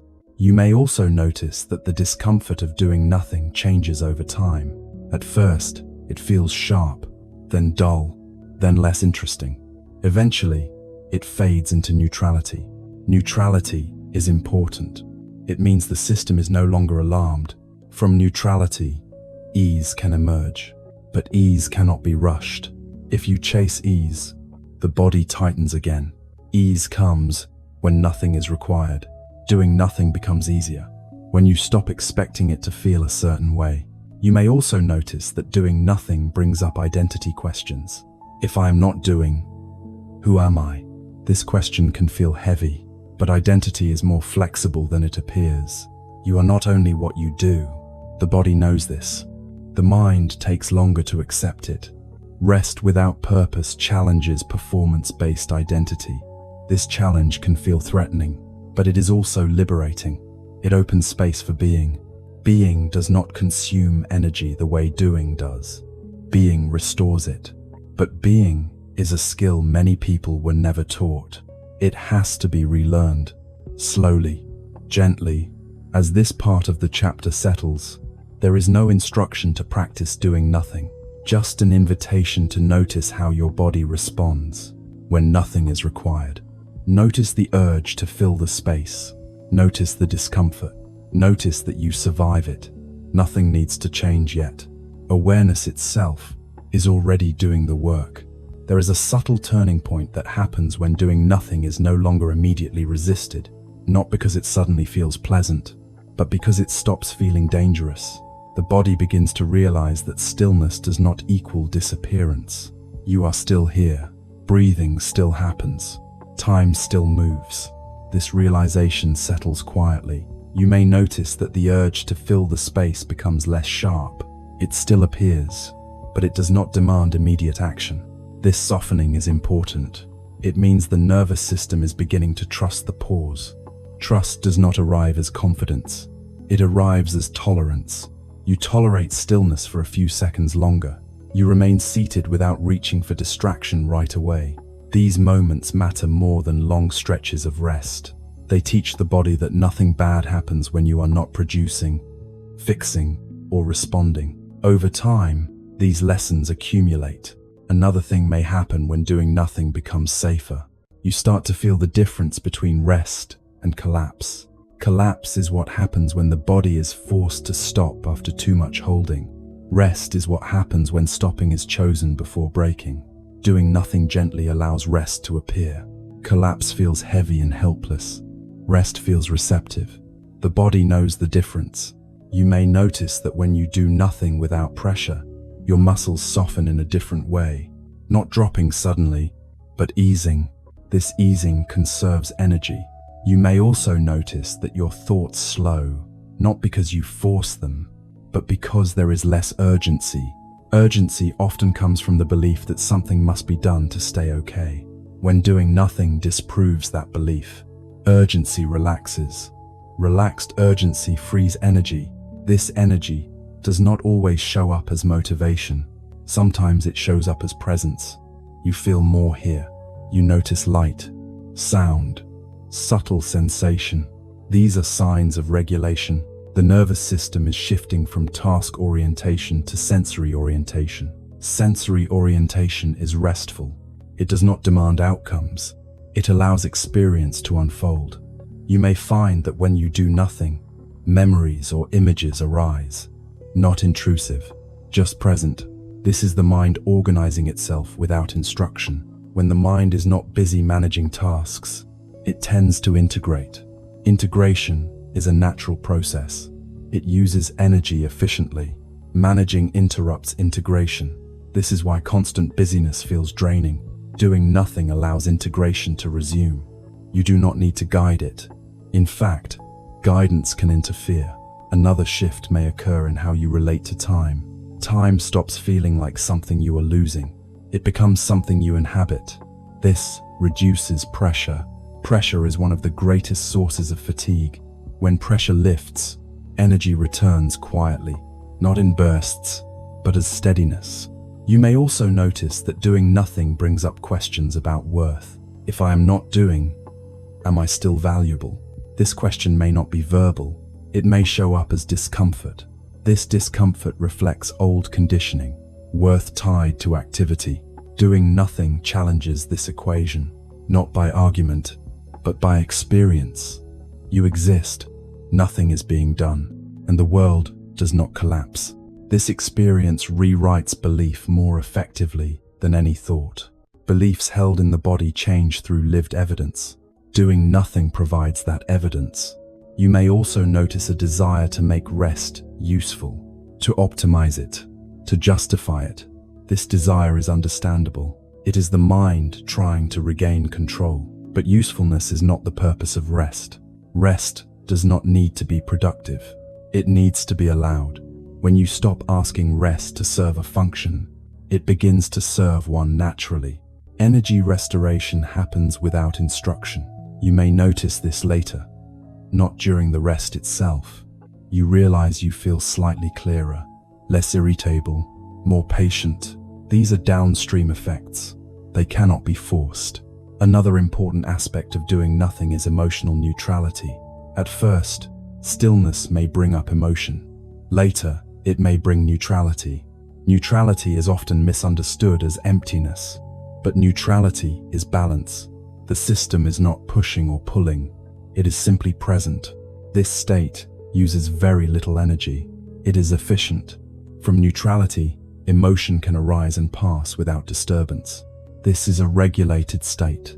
Many people have rarely experienced it because they have rarely allowed themselves to do nothing without guilt.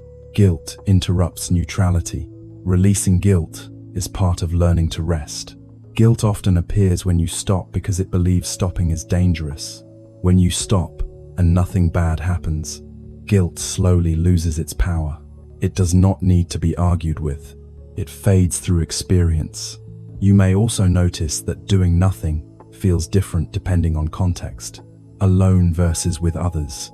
At home versus elsewhere. This awareness helps you understand what environments support rest. You do not need to optimize this. Just noticing what costs less is enough. The body moves toward efficiency naturally. Efficiency is restorative. Another subtle change may occur in your relationship with desire.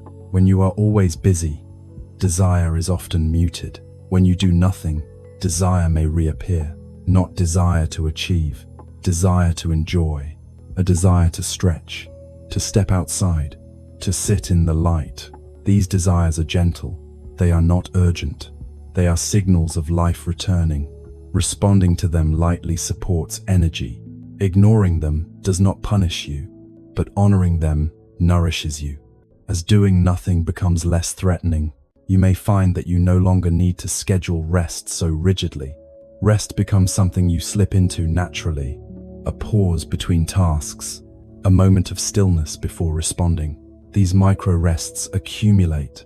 They prevent exhaustion before it takes hold. You may worry that allowing yourself to do nothing will make you less disciplined, but discipline that requires constant force is not sustainable. Self-regulation works better than self-control. Doing nothing supports regulation. It teaches the system when to engage and when to disengage. This flexibility conserves energy. As this chapter settles fully now, there is no conclusion to reach, just a recognition. Doing nothing feels uncomfortable not because it is wrong, But because it is new, newness requires patience. Patience is not passive. It is a form of trust. Trust that your body knows how to rest when it is finally allowed. We can pause here. When rest brings up what was waiting, there is a point where rest stops being neutral. You slow down. You stop filling the space. You allow yourself to do nothing, and something begins to surface. Not suddenly, not like a wave crashing in, more like a feeling that has been waiting politely at the edge of awareness. You may notice it as a quiet sadness, or a heaviness without a story, or a sense of tenderness you cannot quite explain. This moment often surprises people. They think rest will make them feel lighter, but instead, it makes them feel more. This does not mean rest is failing. It means rest is honest. When you are busy, many feelings stay suspended, not gone, just postponed. Movement keeps them at a distance. Stillness invites them closer. The body does this not to overwhelm you, but because it finally senses safety. Feelings wait for safety. They do not arrive when you are bracing. They arrive when vigilance softens. So when you rest and something emotional appears, it is often a sign that your system trusts you enough to show it. This can feel confusing.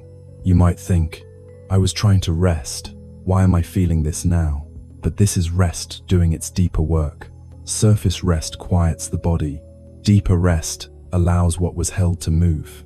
Many people have learned to associate emotion with instability, crying with collapse, sadness with danger. So when feelings arise during rest, the instinct is to pull back, to distract, to get busy again.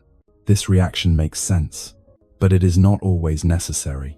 Most of what arises in these moments is not explosive. It is unfinished. Unfinished feelings carry less intensity than suppressed ones. They simply want acknowledgement. You may notice that the feeling does not have a clear cause. It is not about something that just happened. It is about accumulation, small disappointments, quiet losses, moments where you held yourself together. These experiences did not get space at the time, so they waited. Rest gives them a doorway. This does not mean you need to analyze them or name them perfectly.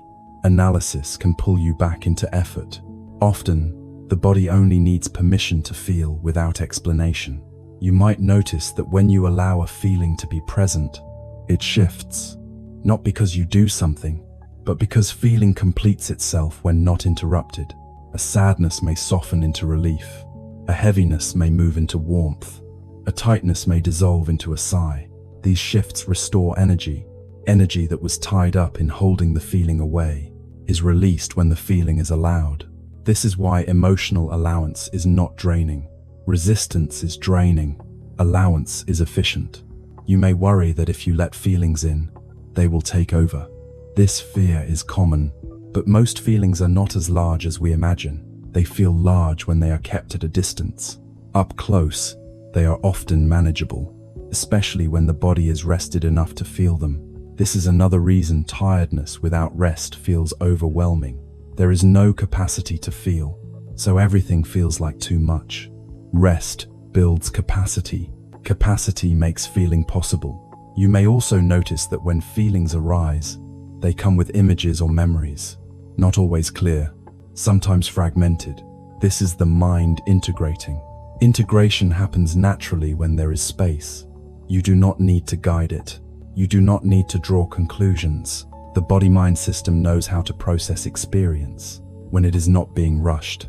This processing is subtle. You may not feel better immediately, but you may feel different, more settled, less tight. These changes often register later. You notice you are less reactive, less brittle. This is the result of integration. Another aspect of this stage is vulnerability. When rest allows feelings to surface, you may feel exposed. Without your usual distractions, you are closer to your inner life. This closeness can feel tender. Tenderness is not weakness. It is sensitivity. Sensitivity uses energy wisely. It responds to nuance, but it can feel unfamiliar. If you have been armored for a long time, you may notice the urge to toughen up again, to dismiss what you are feeling. This urge is protective. You do not need to fight it. Just noticing it gives you choice. Choice restores agency. Agency reduces exhaustion. You may also notice compassion emerging alongside feeling. Not forced compassion, not self-talk, a natural softness toward yourself. This softness often appears when you realize how much you have been carrying. Compassion is energizing. It reduces internal conflict. Internal conflict drains energy more than almost anything else. When you stop fighting your own experience, energy becomes available. Another thing that can surface during rest is longing, a sense of wanting something you cannot name. More space, more ease, more honesty. This longing is not a demand. It is information. It tells you what has been missing.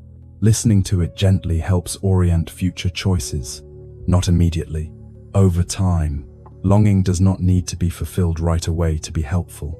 It only needs to be heard. Many people fear longing because it feels endless, but longing that is acknowledged often softens. It turns into direction rather than ache. Direction restores purpose. Purpose, when aligned with capacity, is energizing. Misaligned purpose is exhausting. Rest helps clarify this alignment. You may also notice moments of grief. Not grief for a single event, but grief for time. Time spent surviving. Time spent bracing. Time spent being strong. This grief is quiet. It does not require ceremony. It just wants recognition. Recognition allows mourning. Mourning completes cycles. Unmourned experience stays active in the system. Active cycles drain attention. Completed cycles free it. This is why grief, though painful, is not depleting when allowed. It is depleting when avoided. You may notice tears without sadness, or sadness without tears. Both are normal. The body expresses in its own language. You do not need to translate. Trust the expression. There may also be moments where nothing arises, just stillness. This does not mean you are avoiding something. It means the system is resting. Not every rest needs to process. Sometimes rest is just rest. Learning to trust both states is part of healing fatigue. Processing when something arises, resting when nothing does. Neither needs to be forced. As this chapter begins to settle, it is important to say this clearly. You do not need to invite difficult feelings. You do not need to go looking for them. If they come, they come. If they do not, that is fine. The body is in charge of timing. Your role is simply to notice when something appears and not immediately push it away. That alone is enough. Nothing here requires courage beyond presence. Presence does not mean intensity. It means staying. Staying for a few seconds longer than usual. That is how trust is built. That is how tired systems learn. They no longer have to run. There is a gentle truth about emotions that is often missed. They do not take energy when they are allowed to move. They take energy when they are contained. When rest brings feelings to the surface, many people assume this will make them more tired. But what actually exhausts the system is the constant effort of keeping those feelings at bay. Suppression is active. Allowance is passive. Passive states consume far less energy. You may notice this when an emotion arises, and you do not immediately engage with it. You do not analyze it. You do not try to change it. You do not judge it. You simply notice it is here. At first, the emotion may intensify slightly. This is often what scares people. But this intensification is brief. It is the feeling stepping fully into awareness, instead of knocking quietly from the outside. If you stay, something interesting happens. The emotion begins to change on its own. Not because you force it, but because emotions are dynamic by nature. They are meant to move. What keeps them stuck is interruption. Interruption comes in many forms. Distraction, self-criticism, explanation, urgency. When none of these appear, the emotion completes its cycle. Completion is relieving. Relief restores energy. This is why people sometimes feel lighter after a quiet cry, or after acknowledging sadness without trying to solve it. They did not lose energy. They freed it. You may notice that when an emotion completes, there is a moment of calm afterward. Not excitement, not happiness, just calm. This calm is not empty. It is spacious. Space allows breath to deepen, muscles to soften, attention to widen. This is regulation. Regulation is the opposite of exhaustion. Exhaustion is a system stretched thin. Regulation is a system moving within capacity. Another important aspect of this stage is learning the difference between feeling and ruminating. Feeling happens in the body. Ruminating happens in the mind. Feeling has a beginning, middle, and end. Ruminating loops. Loops drain energy. Movement restores it. When rest brings up emotions, you may find yourself tempted to think about them. Why am I sad? What does this mean? What should I do about it? These questions pull you back into effort. They are not wrong, but they are not always necessary. Often, the body does not need answers. It needs space. You might try noticing where the feeling lives physically, not to fix it, just to locate it. Chest, throat, stomach. This brings attention back to sensation. Sensation grounds experience. Grounding reduces cognitive load. Cognitive load is one of the biggest contributors to mental fatigue. When the mind is busy interpreting, the system stays activated. When attention returns to sensation, activation decreases. You may notice that when you stay with sensation, thoughts slow down on their own. This is not discipline, it is efficiency. The nervous system prefers clarity. Sensation is clearer than story. Story multiplies. Sensation simplifies. This simplification conserves energy. You may also notice that some emotions arrive without intensity. They are subtle, easy to miss. A slight disappointment, a gentle loneliness. These emotions are often overlooked because they do not demand attention, but they still cost energy if ignored. Not much, but over time, it adds up. Acknowledging these subtle feelings prevents accumulation. Accumulation is what turns mild emotion into heavy fatigue later. This is why rest that allows feeling can feel preventive rather than draining. It clears the system before overload. Another thing that may happen during this stage is a shift in how you relate to yourself. You may begin to see your fatigue differently, not as a flaw, not as weakness, but as communication. The body has been speaking for a long time. Tiredness was one of its languages. Now that you are listening, it does not need to shout. Listening itself restores trust. Trust reduces tension. Tension is expensive. You may notice moments where you feel less urgency to fix yourself. This is significant. Self-fixing is exhausting. It keeps the system in problem-solving mode. When you stop seeing yourself as a problem, energy becomes available for living. Living uses less energy than constant correction. Another shift that often occurs is a change in how you relate to vulnerability. When emotions arise and are allowed, you realize they do not destroy you. They pass.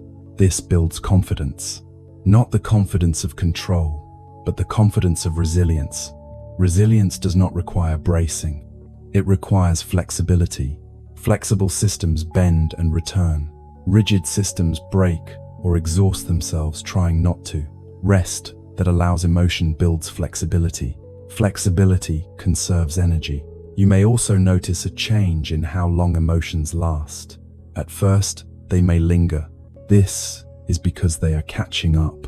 Over time, as the system trusts that feelings will be allowed, they pass more quickly. They do not need to stay to be heard. This shortens emotional cycles. Shorter cycles reduce fatigue. Another important piece here is recognizing that not all emotions need response.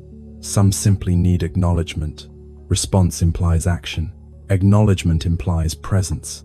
Presence is less costly. Many people confuse the two. They think if they feel something, they must do something. This belief keeps the system active. Learning that you can feel without acting is deeply regulating. It reduces the pressure to decide. Decision-making uses energy. Feeling without decision restores it. You may also notice moments of neutrality returning. After emotions move through, Neutrality is not numbness. It is balance. The system is neither pushed nor pulled. This state is restorative. It is where energy rebuilds. From neutrality, engagement feels easier.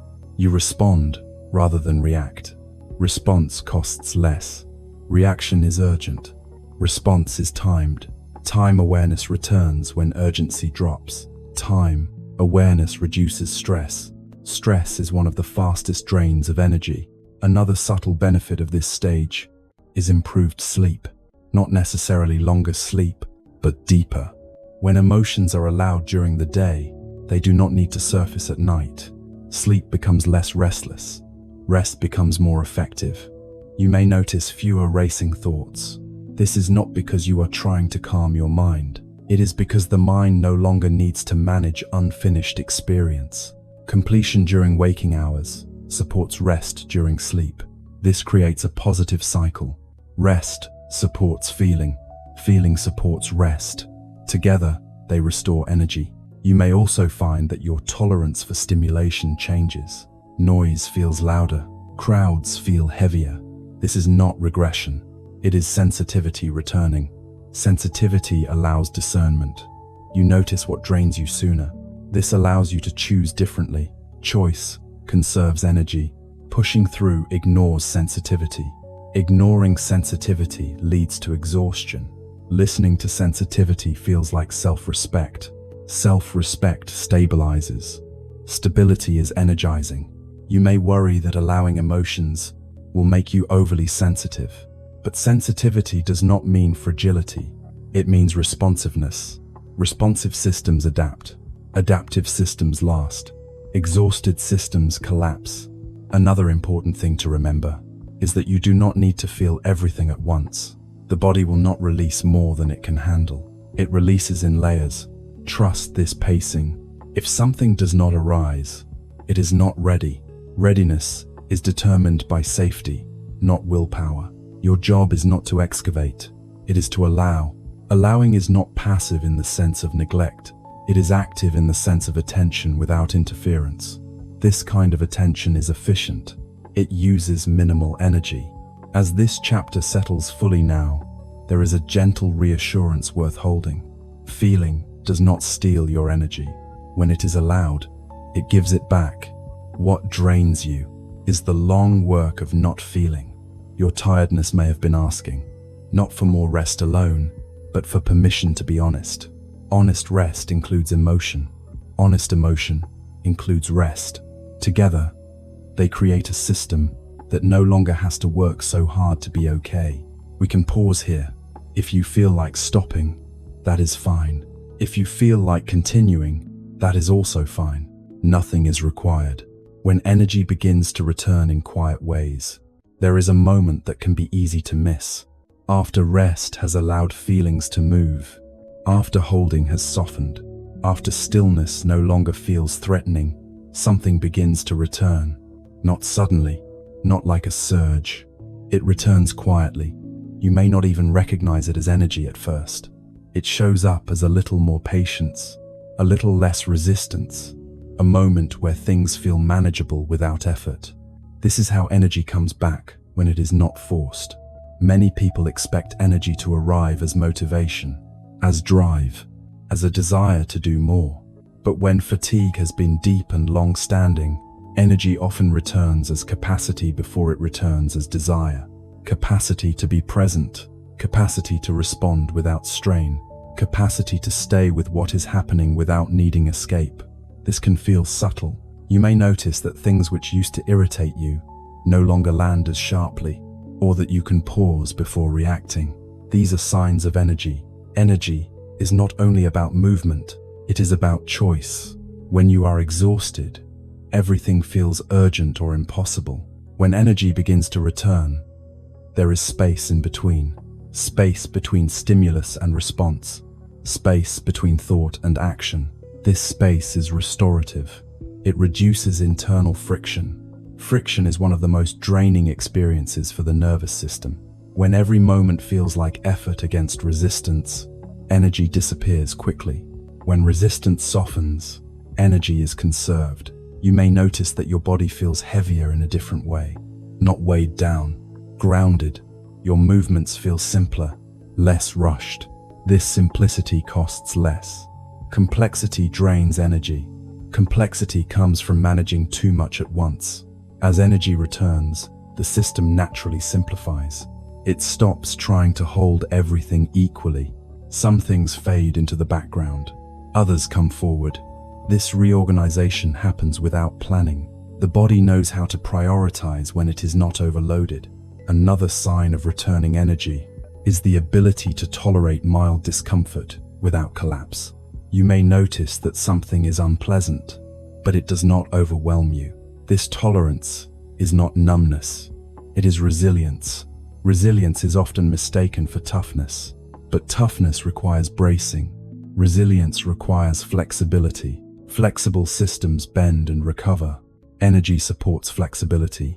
Flexibility reduces injury. This applies emotionally as well as physically. When energy is low, emotions feel sharp and destabilizing. When energy returns, emotions feel more proportional. They still arise, but they do not take over. This proportionality is a sign of regulation. Regulation is an energy-efficient state. Dysregulation consumes enormous resources. You may also notice that your attention span changes. Not longer necessarily, but steadier. You can stay with one thing without being pulled away immediately, or you can move between things without feeling scattered. Scattered attention drains energy. Steady attention conserves it. This steadiness does not require effort. It emerges when the system is no longer defending against overwhelm. Another subtle shift is how your body responds to rest. Rest begins to work again. You lie down and actually feel rested afterward. Not perfectly, but noticeably. This is important. When rest does not work, it is often because the system is still holding something. As holding releases, rest becomes effective. Effective rest restores energy faster than any strategy. You may also notice changes in your breathing, not something you do intentionally. The breath becomes less guarded. Exhales lengthen naturally. This is a sign that the parasympathetic system is engaging. This system is responsible for restoration. It cannot activate fully when vigilance is high. As vigilance drops, restoration begins. This is biology, not mindset. Another way energy returns is through curiosity, not big curiosity. Small curiosity. You notice something and feel mildly interested. A sound, a color, a thought that feels new. Curiosity is a sign of safety. The nervous system only explores when it is not preoccupied with threat. Exploration uses energy, but it also generates it. It creates engagement without strain. This is different from stimulation. Stimulation can exhaust. Curiosity nourishes. You may also notice that your inner dialogue softens. Less commentary, less judgment. This reduces mental load. Mental load is often underestimated as a source of fatigue. The mind talking constantly consumes energy. When the mind quiets, energy becomes available for experience. Experience is less costly than interpretation. Another sign of returning energy is a clearer sense of yes and no, not dramatic boundaries, just internal signals. You sense when something is too much sooner. You sense when you have enough. This clarity prevents overextension. Preventing overextension is one of the most effective ways to preserve energy. Recovery is always more expensive than prevention. As energy returns, prevention becomes possible. You may also notice a shift in how you relate to effort. Effort no longer feels like struggle. It feels purposeful. Purposeful effort can be sustained.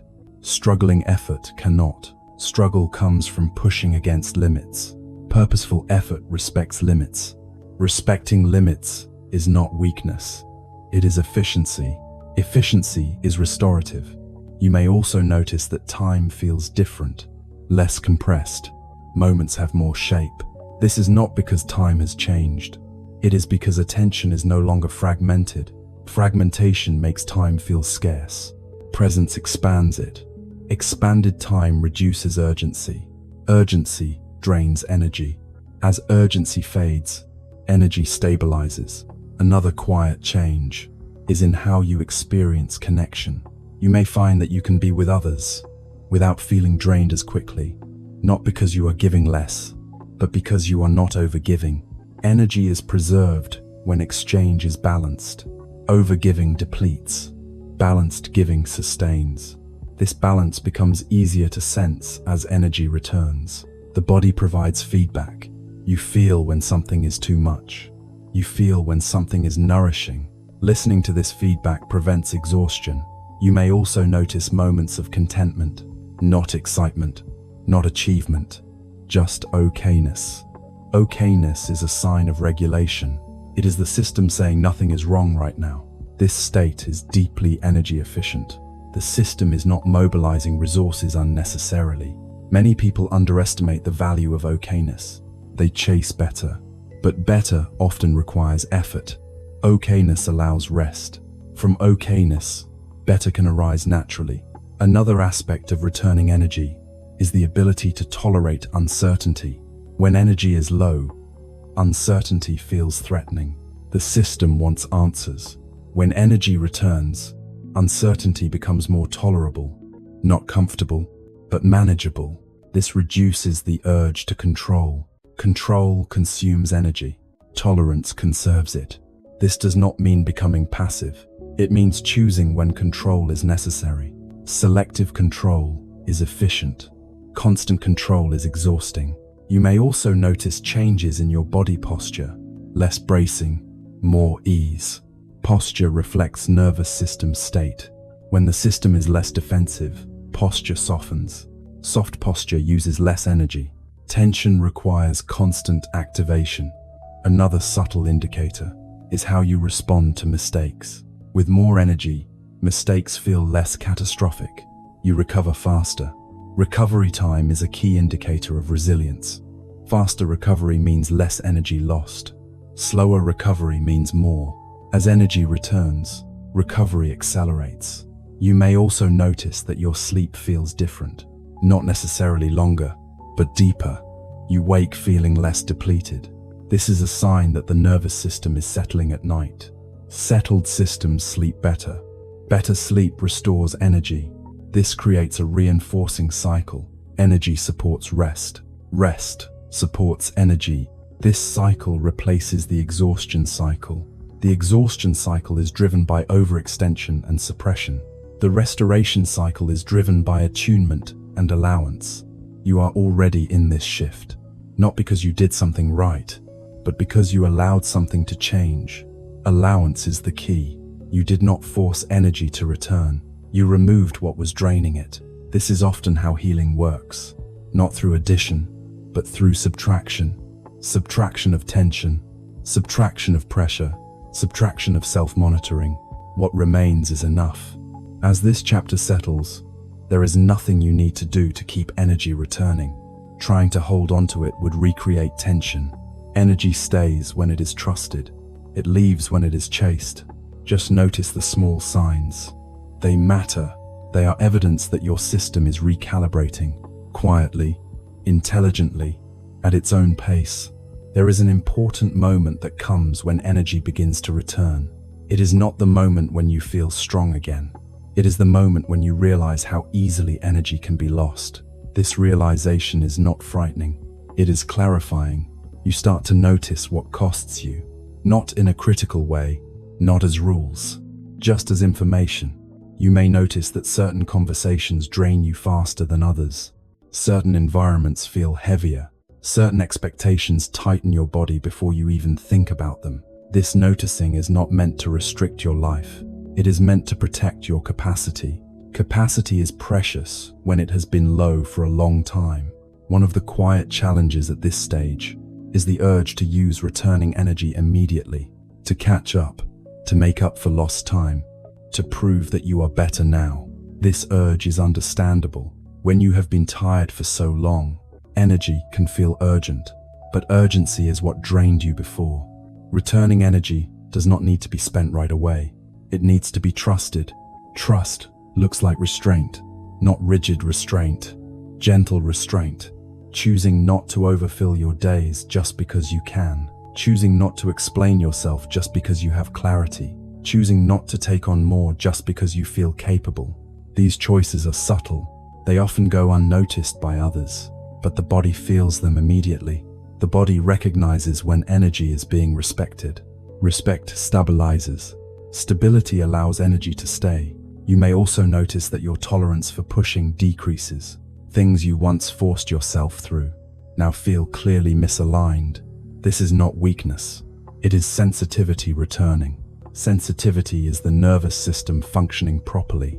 A healthy system signals before damage occurs. Ignoring signals leads to injury. Listening prevents it. At this stage, fatigue may still appear, but it appears differently. It no longer feels mysterious. It feels earned. Earned fatigue is clean. It resolves with rest. Unresolved fatigue lingers. This distinction matters. It tells you that the system is no longer overloaded. Another shift that often happens is a change in how you relate to effort. You may find that you do fewer things, but with more presence. Presence reduces waste. Waste is the hidden cost of exhaustion. Doing many things with half attention drains more energy than doing fewer things fully. As attention stabilizes, effort becomes economical. Economy restores energy. You may also notice that your internal pace becomes clearer. You sense when to speed up and when to slow down. Before, everything may have been done at the same speed, urgent or nothing. Now there is modulation. Modulation is a sign of regulation. Regulated systems are resilient. They recover quickly. Recovery speed is more important than endurance. Endurance without recovery leads to collapse. Recovery allows sustainability. Another important aspect of this stage is learning not to interpret tiredness as failure. Even regulated systems get tired. Tiredness is not the enemy. Chronic tiredness is. Responding to tiredness early prevents chronic exhaustion. This requires a different relationship with rest.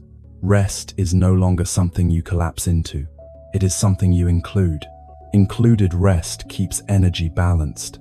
Emergency rest tries to repair damage. Prevention is always less costly than repair. As energy returns, prevention becomes possible. You may also notice that you become less interested in intensity, not because you are disengaged, but because intensity is no longer necessary to feel alive. Calm presence becomes satisfying. This can feel strange. Many people equate aliveness with stimulation, but stimulation is exhausting. Presence is nourishing. Nourishment sustains. Another subtle shift is how you respond to other people's urgency. Before, urgency may have pulled you in immediately. Now, you may feel a pause. You can sense whether the urgency is yours. This pause saves energy. Not all urgency requires response. Some urgency belongs to others. Carrying it drains you. Returning it gently restores balance. This does not require confrontation. Often, it requires simply not rushing. You may also notice changes in how you speak. Less explanation, less justification. This reduces mental effort. Mental effort is often overlooked as a source of fatigue. Thinking about how you are coming across uses enormous energy. When energy returns, you stop performing clarity. You speak from presence. Presence communicates more with fewer words. This conserves energy. You may also notice a change in your relationship with silence. Silence no longer feels awkward. It feels neutral. This neutrality is valuable. It allows space for integration. Integration continues long after conscious effort stops. It happens in quiet moments. Silence supports it. Another sign of returning energy is a shift in how you experience mistakes. Mistakes feel less defining. You recover without spiraling. Spiraling is exhausting. Quick recovery preserves energy. This resilience is not toughness. It is flexibility. Flexible systems adapt. Adaptation costs less than resistance. You may also notice moments of gratitude, not forced gratitude, not reframing, just spontaneous appreciation. A moment feels good and you notice it. This noticing is a sign that attention is available. When the system is exhausted, it cannot register goodness. Returning energy restores this capacity. Registering goodness replenishes energy. This creates a positive feedback loop. Another important realization at this stage is that you do not need to protect energy obsessively. Hyperprotection becomes another form of vigilance. Vigilance drains energy. Energy stays when it is respected, not guarded. Respect looks like listening. Listening to early signals. Listening to limits. Listening to desire. Desire may return slowly, not dramatic ambition. Simple wants. A walk. A conversation. A creative impulse. These desires are not demands. They are signs of life. Responding to them gently feeds energy. Ignoring them does not punish you, but honoring them nourishes you. You may also notice that you begin to trust your timing more. You stop rushing decisions. You allow things to unfold. This reduces pressure. Pressure drains energy. Trust restores it. Trust does not mean passivity. It means alignment. Aligned action costs less. Misaligned action drains. As this chapter comes to a close, there is a simple understanding worth holding. Energy does not return to be used up again. It returns to support a different way of living, a way that does not require constant self-monitoring, constant effort, constant justification, a way that includes rest as part of movement, feeling as part of clarity, limits as part of care. Nothing here needs to be perfected. Returning energy is not fragile. It does not disappear because of one busy day or one overstep. It responds to patterns, not moments. Patterns change slowly. That is a good thing. It gives the body time to trust. We can pause the body content here. The path does not end. It settles, letting the day set you down. We have moved through many layers together, not to fix anything, not to arrive somewhere better, just to notice what has been tired and what has been asking to be heard. If you pause for a moment now, you might sense that nothing needs to be held so tightly. Not the ideas, not the feelings, not even this experience. You can let it settle the way a body settles into a chair, without instruction, without effort. Take one slow breath, not deeper than usual, just slower, and then allow a brief pause after the exhale. Nothing needs to happen inside that pause. It is enough that it exists. If this space feels supportive to you, you are welcome to let it remain in the background of your day. It does not require attention. It does not ask to be remembered. Tiredness does not always mean something is wrong. Sometimes it means something has been carried long enough. Sometimes it means the body is ready for a different rhythm. You do not have to decide what that rhythm is right now. The body will show you, quietly, over time. There is no need to take any of this with you deliberately. What matters will stay on its own. What does not will fall away. You are allowed to forget the words. You are allowed to drift. You are allowed to rest without earning it. If later, in some ordinary moment, you notice yourself softening even a little, that is enough. That is the work doing itself. For now, let this be a place where nothing more is asked of you, where the day can set you down gently, and where your body is free to take the next breath in its own time.